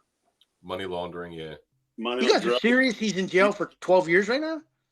I don't know. This is a long time. This is a long time ago, but it was like 16 years. I think he got 16 years. Okay. Holy fuck. Yeah. I started in the process of this. Very odd. I would really have pictured him like Dr. Willie Whitehurst or something. Like that's odd. He William Whitehurst Esquire or something. Yeah, we could have done worse though. I mean, he was. I love the dude. He was all right, dude. He was cool. He taught you everything you know in life, Aaron. I think one time you told me, how did you get through chiropractic school? Bullshit and experience, right? It's all bullshit and experience. And Amber. Yeah, Amber. Little hooker. Yeah. That's a shame, man. When you see somebody who, and I know that you think I heard the story about how it was some camp guard thing or something like that, but that got him busted. But I remember being on the ground in the quad and just getting out of formation or something, and by then I think I was a corporal or something, and somebody was walking along the second deck and had like the do-rag and was dressed in all the the loose fitting jeans and I was like, holy shit, he was hanging over the edge of the second deck railing, and it was Whitehurst, and he had shared that he got busted or whatever. But it's a shame because he was pretty damn good, man. I think we were pretty fortunate to have him. He wasn't too strict or anything like that. He let us do our thing. He could PT his ass off. Yeah, he could run. 1 mile ain't no thing. 2 miles, he can do it again. Yeah, I don't know what his vast knowledge of combat tactics were, but yeah, I think he seemed his uniform was squared away. He didn't, Yeah. mean, Yeah, he could run his ass off. He could PT. Yeah. He could. No, he was your guy's squad leader. I never had him as a squad leader. Yeah, I had Henderson, and then Dunauer. Yeah. So I did. Well, he was his protege. That's what made me think of old Willie there. But yeah. I liked Whitehurst, truthfully. Like I don't know that. Like you said, buddy. We're all grown men, old men now. He wasn't exactly a wealth of tactical knowledge per se, right. But he was a good dude, man. If you needed something, like if you fucked up, like he'd tell you, help you out, I guess. Like he was a good dude, man. Yeah, and he would kind of foster like a squad pride. It was kind of like us. Holy fuck! He must have got like the trial membership. Well, Whitehurst told me when I talked to him over there, I asked about that Dunauer. He told me he was a crackhead. Really? Out of the Marine Corps. That's what he told me then. He got out. Well, he was lying to you because Dunauer got out as a first sergeant. Really? Yes. He was completely lying then because he told me when I went to see him that he lived off base in some trailer park project, some bad neck of the woods, and he was a crackhead, is what his exact words. We were just talking about my 100. Did he really get? Was he really? Yeah, my 131st confirmed kill as a sniper. But yeah, I remember that. So no, Dunhauer got out as the first sergeant. Yeah. No shit. Yeah. Yeah. He lied to me then. Who did? Whitehurst? No, Well, I was telling him when you went on break again there that when I went to see Whitehurst, we were bullshitting, and of course you guys were long gone at this point, and I asked about a couple people. Leon Cobb was actually over there as well. He was a Lance Corporal. Believe me, no. Cobbs was a brigadier general. And he should have been. As he should have been. He got a field promotion at ITB to brigadier general. No, but now he's with the Joint Chiefs of Staff. So I talked to Whitehurst. The Ukraine right now. I mentioned a couple people, and Dunhauer was one of them. And he had said that he was out of the Marine Corps, living in a trailer park or the projects or somewhere, bad. And he was a crackhead. That's what Whitehurst told me at when he was instructor there at line training or whatever they were calling it at that point. Remember when he would do the thing? Remember he would do the it would be like, Lees, Beneke, Andre. Okay, Andre, yeah. How about Sartoba said, hey, Sartoba said, when young Williamson and Brownbagger comes home, when he gets paid, the young Marines be all over him like flies on shit. That's going back to infantry, yeah. Got kind of hot out here. Lots of dogs out. Oh. How about fucking I tell this I won't name the name, but remember the time, this is a story that I tell a lot. It's called I'm So Cold, Oh Burst. Remember that story? Oh yeah, Toll. Oh yeah. You're fucking Pudge.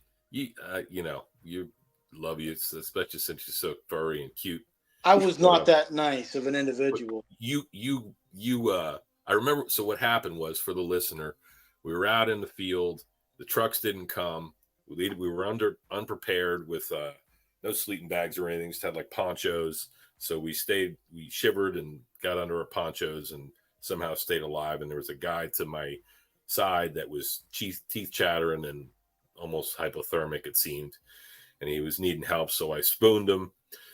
And then the trucks came the next morning. I rolled away and we went back to the company or the battalion area. And I thought that was in the barracks. So then we have a field day later that week, and they were holding it over our head as usual. Hey, you're not going to go away on your weekend, if you don't pass field day. So I was cleaning the room alone, so my shit was kind of clean, but my roommates, he was down fucking talking to his girlfriend or something on the payphone. So you guys come in. We failed field day inspection. You guys came in, gave me shit. Hey, what's going on, Oberst? We're not going to get off on field day, or if you keep failing. And then I betrayed that it wasn't my fault because this dude wasn't around to help me. And then he came in, and you guys, Pudge goes, fucking Smith, son of a bitch. We're not going to be able to get cut loose on fucking because you were failing field day. I can't believe you treat Oberst like this after he fucking spooned your ass. And I think that was my fault because I declared that he never said, not that I expected to thank you. I'd do it for anybody. It's like anybody would have done it for me just to help your brother. But he never said boo shit or beans about that. And then you fucking hit him hard. We all, of course, were laughing our asses off, except for him. But he deserved it. He deserved it. And he learned a lesson that day. What about another one? I used to love when you do this, Rumpler. I think this was you were the origin the originator of this, which was the bad breath gag. You used to get I remember I saw you get so Did that. Yeah. Oh, yeah. Kind of recoil, be like remember he did that with Gunny Bain or First Sergeant Baines. He was out there smoking cigarettes. He's like, "Hey, Rumpler, what's going on?" And you're like completely reduced him to, he's like, "What are you talking about? Something wrong?" oh yeah, I got caught. It was the one.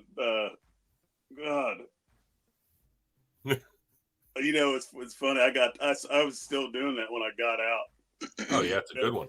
Oh yeah, I'd go to like I don't know, a store or something like that, and some woman would be like going through my stuff, at the register. I'm like, whoa, and they instantly, no matter what, it's going to affect somebody. Yeah. Nobody wants to have bad breath. Yeah, and then Pudge, you got that dancer that one time. You remember that? Fucking, I call it halitosis at the Driftwood Lounge. So this is when I was about to get out, and this is a little bit of a makeshift like farewell to the guys who were getting out, and so we went out to the Driftwood, and there was somebody's like, "Hey, whoever, who do you want a lap dance from?" And I'm like, by this time we were kind of like a little bit through that, that's more like a boot, first, second year thing, or maybe 10, 15 years, depending on who you're talking about in the Corps, where you're still going to titty bars. But the Driftwood is right outside the main gate, so all the young Marines go there and they drink beer and they buy lap dances and waste their money. So now we got an enlistment under our belt, and we're out there, and somebody says, "Hey, OB, anybody you want, any of these dancers, we're going to buy you a lap dance." And I said, "Okay, well, she's beautiful." And it was, hot, blonde, put together. Some officer's wife, Yeah. So, she like fucking blew us off. And then Pudge said, "Okay, I'm going to do the gig, the gag." So he went up and got gave her the bill, and she kind of, go to kiss you on the cheek. And then he kind of recoiled like that. And then she, later on, when we closed the joint, she goes, when they're all shaking hands and all that shit on the way out, bidding everybody farewell, she said, you revealed that, the breath wasn't bad. They were just taking revenge because she treated us like shit. Yeah. And she's like, "Oh my God, I went back and I brushed my teeth in the back." Yeah. That's what you got, man. Hey, did you guys ever know that a dude I became friends with at MCT when I was an instructor, he was a sergeant. He was in Gitmo. He was a tow gunner. He came home with me for Thanksgiving and met my sister and married my sister. Did I ever tell you guys that? No. Oh, shit. So in like 98, end of 98-ish, I don't know, 98. Yeah, it had to be 98 because I got out in June of 99. I became pretty good friends with this dude named Ron Campbell. He was a sergeant. He was from Tennessee. He was a tow gunner in Gitmo. And he was an instructor, like I said. And at the time, I was the platoon commander. Motherfucker.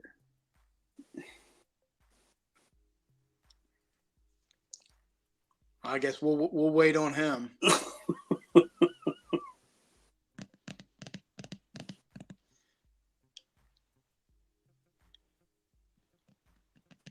Holy fuck. Is it still? Very good. Yeah, so me and Chris Kyle are right next to each other. This is my hit.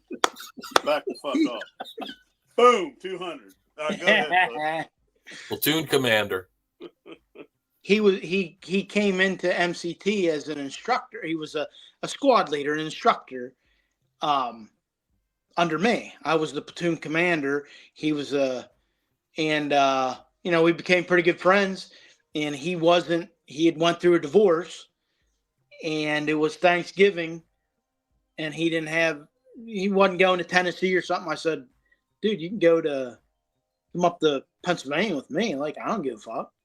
So he came home with me for Thanksgiving on a 96 and met my sister and married my sister. Had 2 kids. Oh, Wow. My sister died in 2007. Right. But yeah, they were married from probably 2000 to 2007 when my sister died. Well, when I came home with you that time, was she married to that guy kind of had long hair? Or was that just her boyfriend? Yeah, nah, she was married before to Jamie. That dude. Yeah.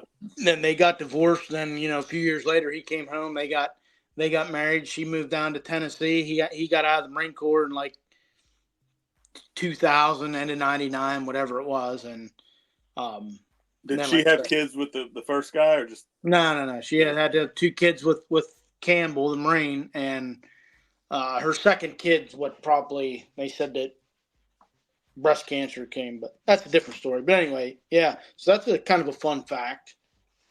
Yeah.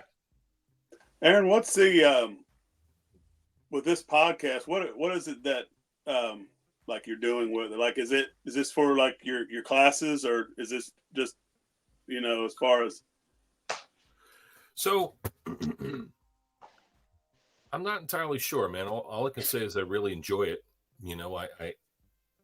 I think that we've all been trying to think of the phrase, but he plays this for the Philadelphia Civilian Marines, and they go and attempt to emulate some of the stuff we did. Drink Hornsby's and pass out and beat off. So pass out on Market Street. Is catharsis? Is that the proper name? Is it? I think it's like therapeutic. Like I run across in my chiropractic practice. I mean, I love people and I fucking hate people, right? I mean, there's some wonderful people out in this world. I'm glad we're all not all the same, because there's a lot of interesting folks out there with different stories, and I love to hear them, and I love to help to tell those stories. But it boggles my mind that like this 4-year period has such a richness of stories, and it feels like I can see now how people will, old vets, start wearing the fucking red satin jacket with the big EGA on the back, because it's so, even though it might be decades earlier that they served, they still remember the guys they served with and the stories and and that service. Real strong memories. I mean, I remember almost everything. I mean, you guys pointed out some things that I had long forgotten about, but I mean, look, I got some of the best friends in my life that I ever made was in the Marine Corps, and it was because of that, kind of like not a shitty situation. We all, like I said, we all kind of just through our creature comforts, gave them up and decided to do something for all the right reasons, or something positive, serve your country. And we had no skin in the game. I mean, you did, Pudge, because you had a young family, but we were young and we were looking to prove something to ourselves and to serve. And so I'm still I continue to serve in some capacity, whether it's in the office or doing the fitness thing. I'm just I think service is wonderful. Now, that's kind of why why I'm pursuing this podcast thing. But this is interesting. And of course, you shared, Pudge, that Lance is in the Army. And I remember writing him a Facebook message probably 10 years ago, telling him the entire story about when you and I met on the quarterdeck, and that he was born, and that I remember that. I got pictures somewhere, like in a big Rubbermaid container of all of us standing out there. Remember the time we went fishing at that catfish farm? Yeah. And you're holding Lance and we're all there. It's like we kind of had, like I mentioned earlier, we had a surrogate family in you and Steph and Lance, and just like the shit that you're talking about, like you're saying, when you had to continue on in your 2 years, and we all got out and we're trying okay, what do I do now? I remember being in chiropractic college and going to visit you, and then Char came up and I spent the weekend with you guys. And, when I left and went back to chiropractic college, driving home, I I don't know. I cried like tears of joy just having seen a friend, like, because I don't know, obviously we don't see each other every day, but like the memories of you guys and our time together, even though we don't even talk to each other on a regular basis now, they're just very special. I mean, I'll remember them till the day I die. So to revisit that and to talk to other people like that we served with, that we might even not have been as tight with, I want to hear what their stories and what they remember. And already there's been people that have been like, oh, I listened to the one with Forsman, or I listened to the one with, the last one. That was good. And yesterday I interviewed a woman who became a missionary in Peru, one of my patients. And she was one of my boot campers too. So anything I can do to try to, I guess I'm trying to come to some conclusions myself and about my life and about where I've been and where I'm going. But I enjoy it. It's like I do the scene that I do the wood carving and shit like that, or it's creativity. And so storytelling is always something that I've really liked to do. Somebody just told Steph or Lance, are you on, like, he doesn't get on there that much, or Facebook with Lance and Steph? Somebody in my family told me you're wood carving, where I assumed you're full blown non-binary now or whatever. But I'm a crazy bastard. Yeah, I mean, I had different interests, and so the what chainsaw does carving that was really an extremely tertiary comment to me that Aaron does wood carving. What the fuck does that mean, by the way? You're like a chainsaw eagle guy or something? Yeah. Really? Yeah. I saw, so always being like an outdoorsy guy or whatever, growing up camping in the Corps and all that shit. I've always been, I went to like it was like a Apple festival or some shit. And there was an old industrial arts teacher. He was making bowls with hand tools. And I just remember looking at these fucking bowls. I'm like, man, that's beautiful. And then I saw on YouTube that somebody's making them with an angle grinder. And then I saw the chainsaw carvers, of course. And I got some basic equipment, started messing around. I just found that I really liked it. It was almost like meditative in a way, like strangely meditative at however many thousand RPMs. But yeah, eagles, turtles, fucking everything. I carved almost everything, and I haven't. I'm going through a little dry spell, so now I'm kind of like shining my creative light on storytelling and really honoring the people that I know in my life, because I feel like we all know some great people with some great stories. And I think that they're worth telling. I listen to a lot of podcasts too. So, I feel like when I do that,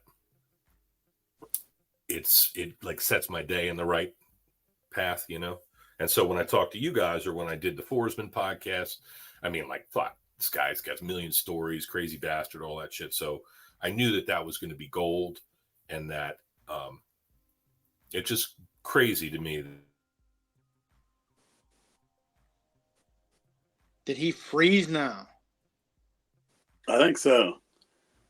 So he's up the game. Instead of just going black screen, he is frozen. Yeah, just when we thought it was going to be, he pulls this on us. Now he's gone. Jeez. Actually, I do river tables. I've done 3. What is it? River tables. I do a small one. So yeah, I hit this dude. He was like a mile out, right? And I'm getting my windage out, and he's running. I'm like, oh, Kentucky dude. Windage. Yeah. Yeah. So you did a fucking. Hold on. Time out. What is a river table? A river table is like you ever see them where it's like a big slab of wood, and it's got the blue river running through it, and it's got yeah. All it's all I do. I've done 3 of them. Cool. So that's like the swamp log guys, like wood from that type shit. Yeah, I actually went to a mill. We actually still have a mill, and you can get them sawed for you, and flat. And you just cut them whatever way you want, or you can find them different. You get, polyurethane, and just the end result's great, but it's work. It's a lot of work. Yeah. Yeah, but it's like Aaron said, it's really, man, just sitting there and you're sanding and you're just thinking, it really is therapeutic, I guess. Really is. Yeah. I mean, everybody should have a hobby, and especially when you get. I mean, I love my work, but yeah, I couldn't keep feeding the homeless. I had to find something to do. Do you have any hobbies, Pudge? I still play with myself.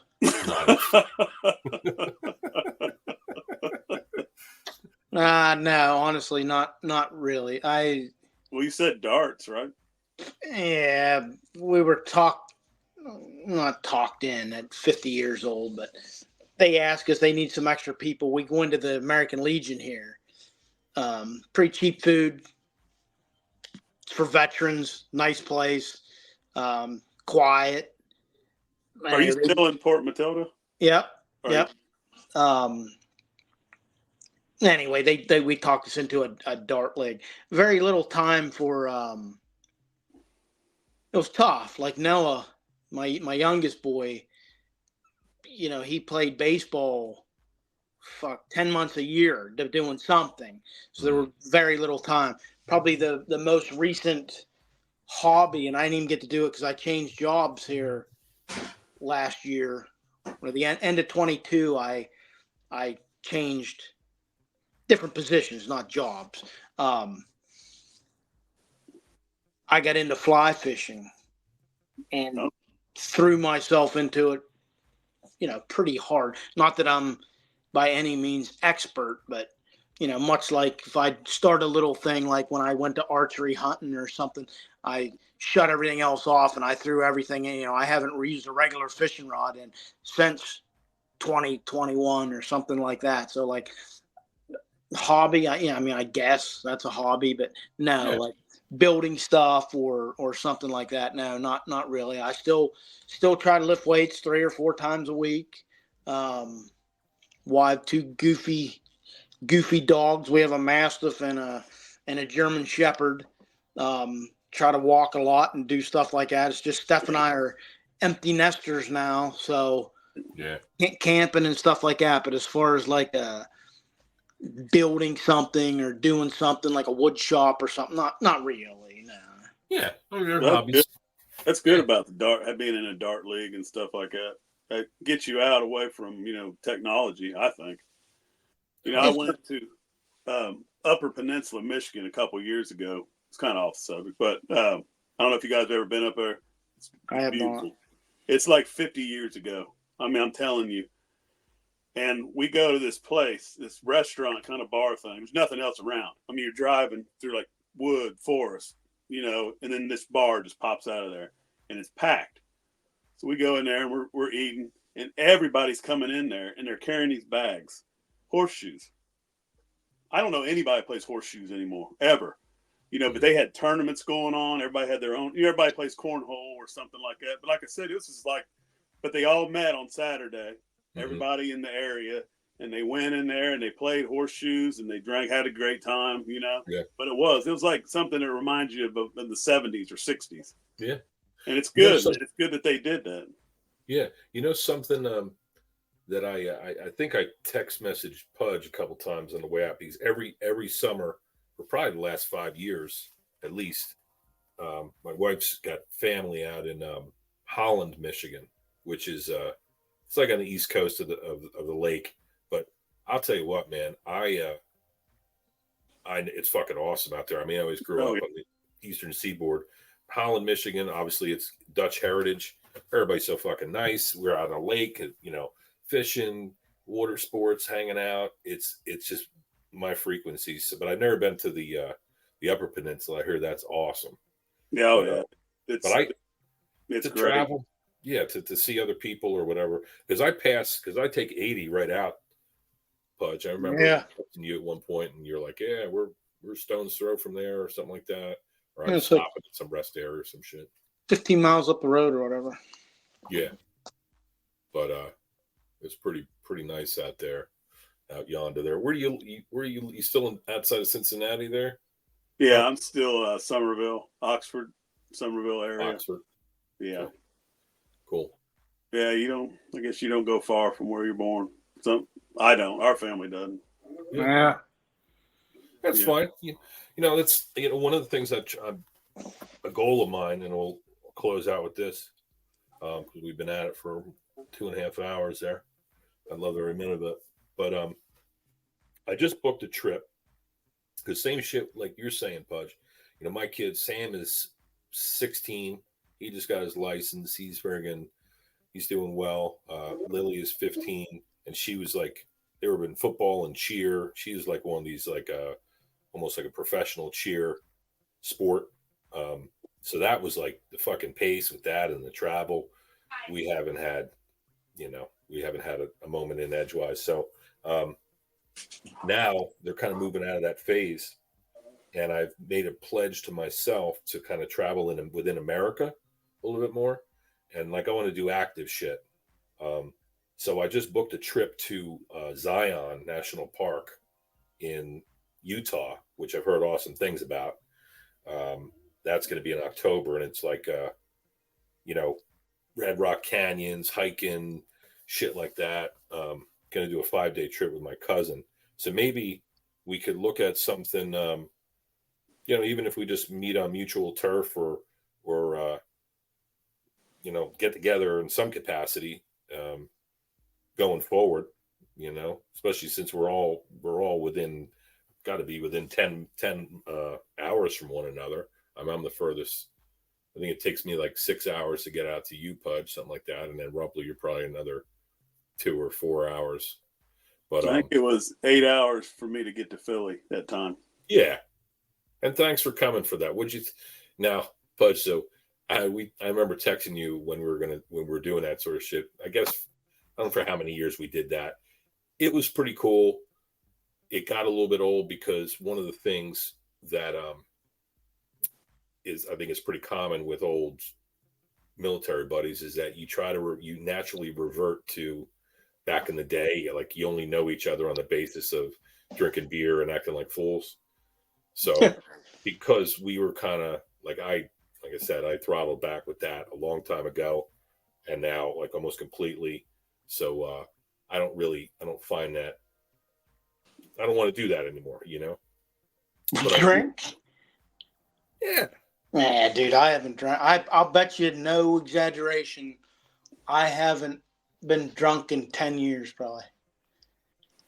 Isn't it an interesting thing, like I said before, about how it was like the way to pass your time. It's like the only thing anybody did. Like tonight, for instance, I'll be leaving shortly to drive to New Jersey to spend to celebrate a friend's 50th birthday, and he's kind of had a tough year. But he's like, he's terrible. This fucking guy. So, what did you ever get married or anything? Yeah, we've been together. Oh, you are married? Yeah, 12 years. Oh, congratulations, buddy. Yeah. Did you kids or no kids? Yeah.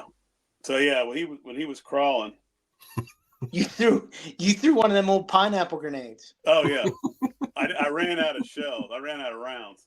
So well, listen, we were just talking, Aaron. Whenever Eric and I'll get together, and you're not 6 hours from me. 3? Probably. When I'm at work, I work out of Mechanicsburg. Like I could be to you in like an hour and a half. Dude, you came into like Get Back. You came into whatever they call that now. I'm trying to think of the prison down here. It's Phoenix. Like 5 minutes from my house.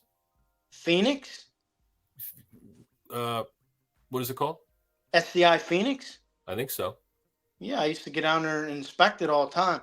But what I was saying was, Eric and I decided while you were off taking break there, if you renew your vows, him and I'll get together and you can put us at the last fucking table. Yeah,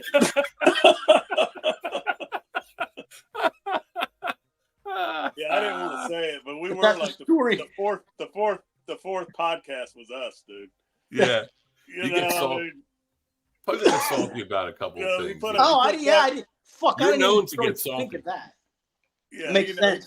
He put us like behind quite a few people. Put us at the back with the guy that held the door at the hotel where he met his wife. Like, this is the guy that held the door when I fell in love. Get the fuck out of here. So we'll link up. We should strive to link up, even if it's for like you said, I'm 3 hours from you or you're in Mechanicsburg. We should try to get together in some capacity. It could be a guy's weekend. Do something so we're not just going to sit around drinking beer. We'll go, meet somewhere, hike, fucking fly fish, beat our meat. I don't know, but I would want to do that.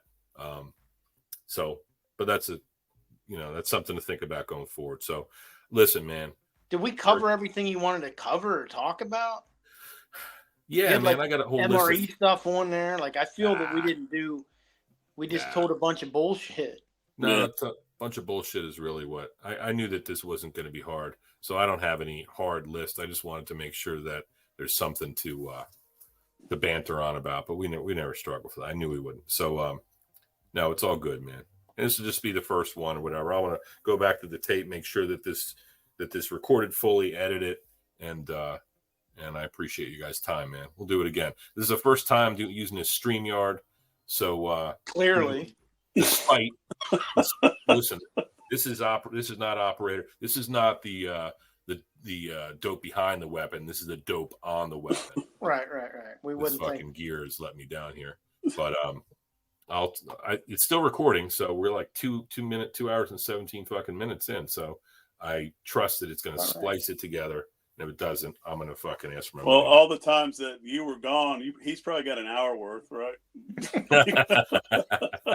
That's fucked up. Pudge and I have 2 hours and 17 minutes. Aaron's got an hour. Yeah. Tell me, being in Philadelphia, you don't use a corded chainsaw. No, dude, I got fucking. You seem like the kind of guy that would either use a corded or a battery operated chainsaw.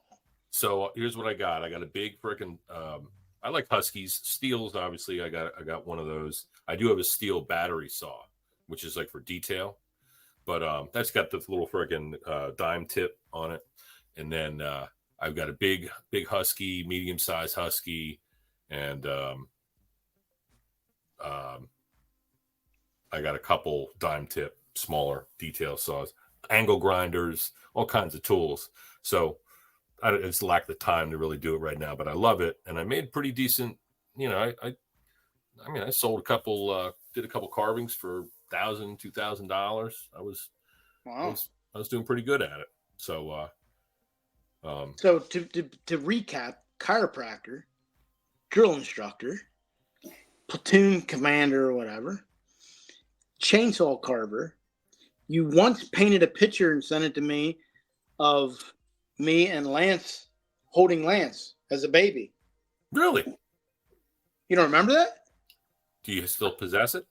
Yeah, I have it in my I have like a split entry house, like my landing, you painted a picture when it was in the cold.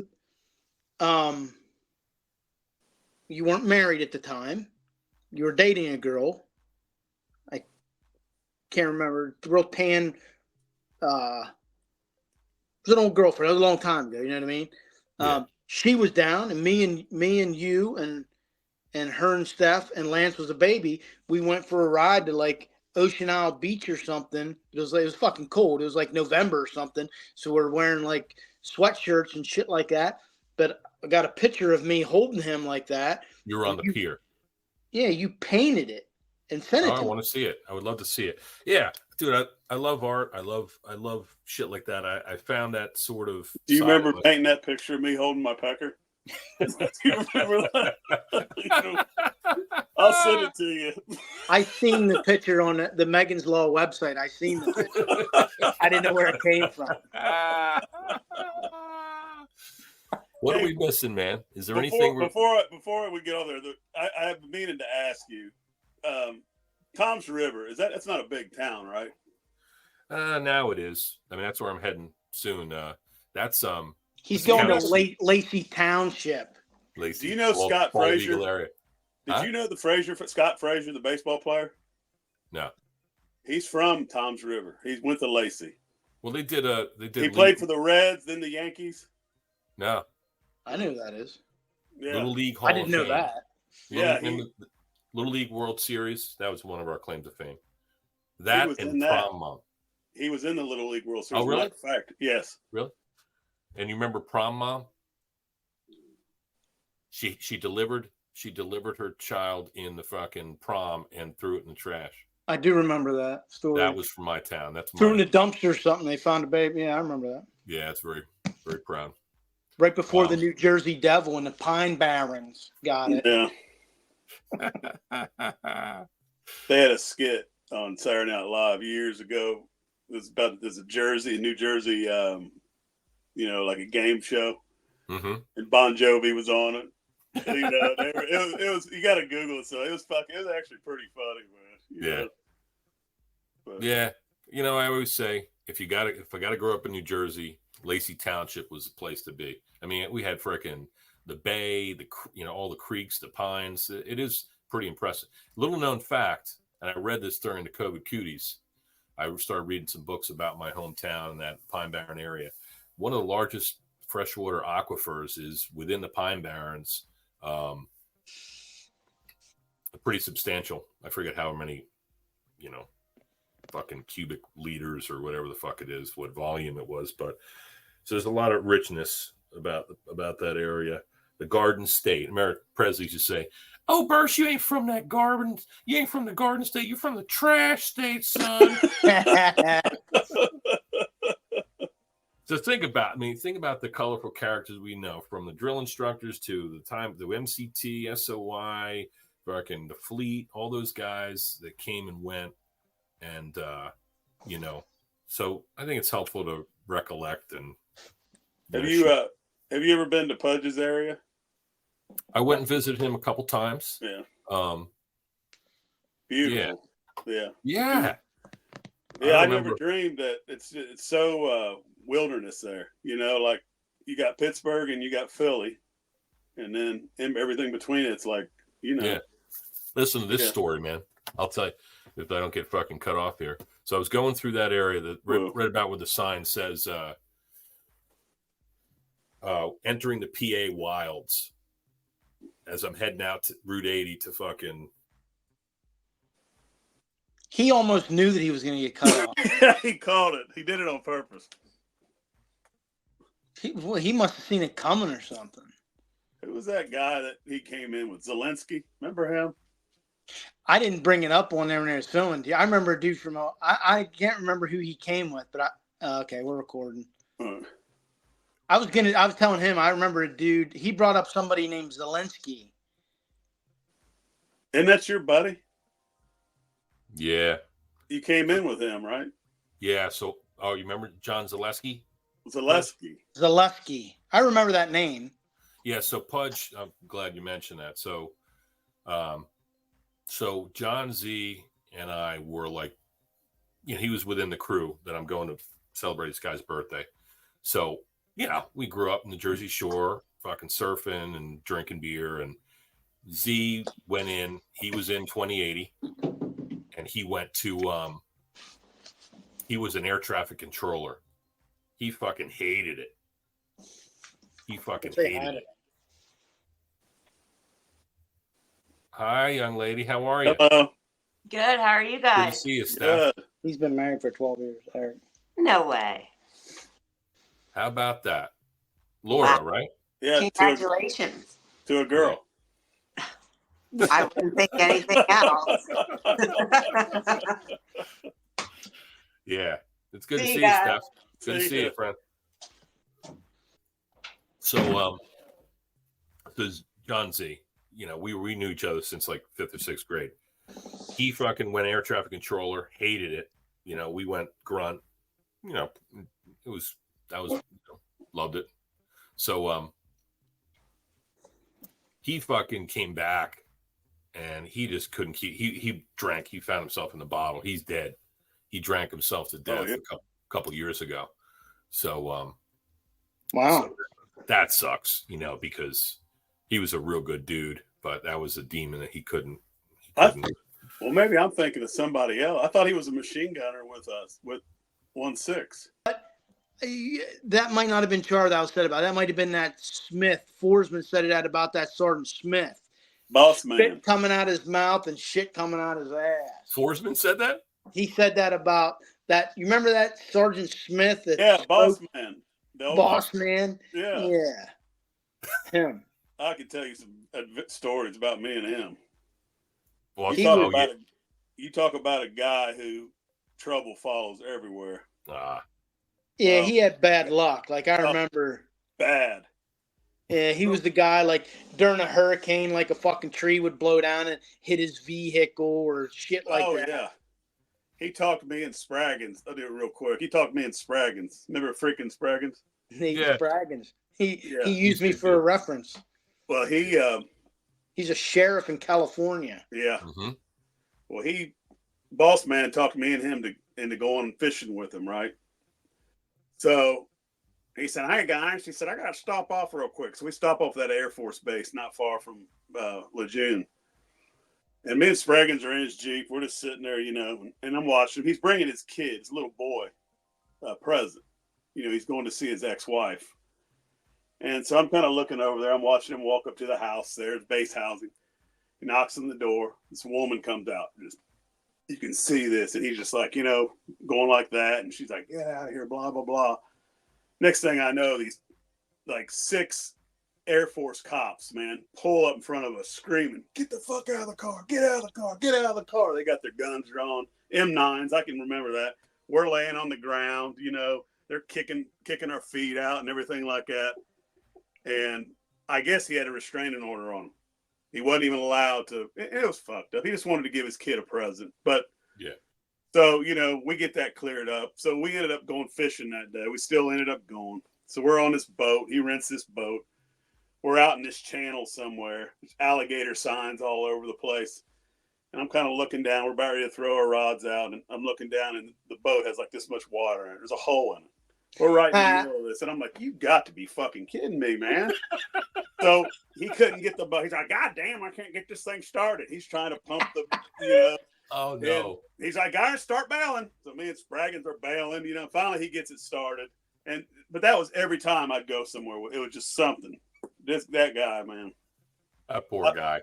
Oh, he would smoke a fucking cigarette, man. That dude would chain smoke a fucking cigarette. Yeah. Oh, yeah. He was a good guy, though. What's the skinny, boys? Hey, what's the skinny? How you doing, OB? How you doing, bitch? Yeah, bitch. How you doing, bitch? Yeah.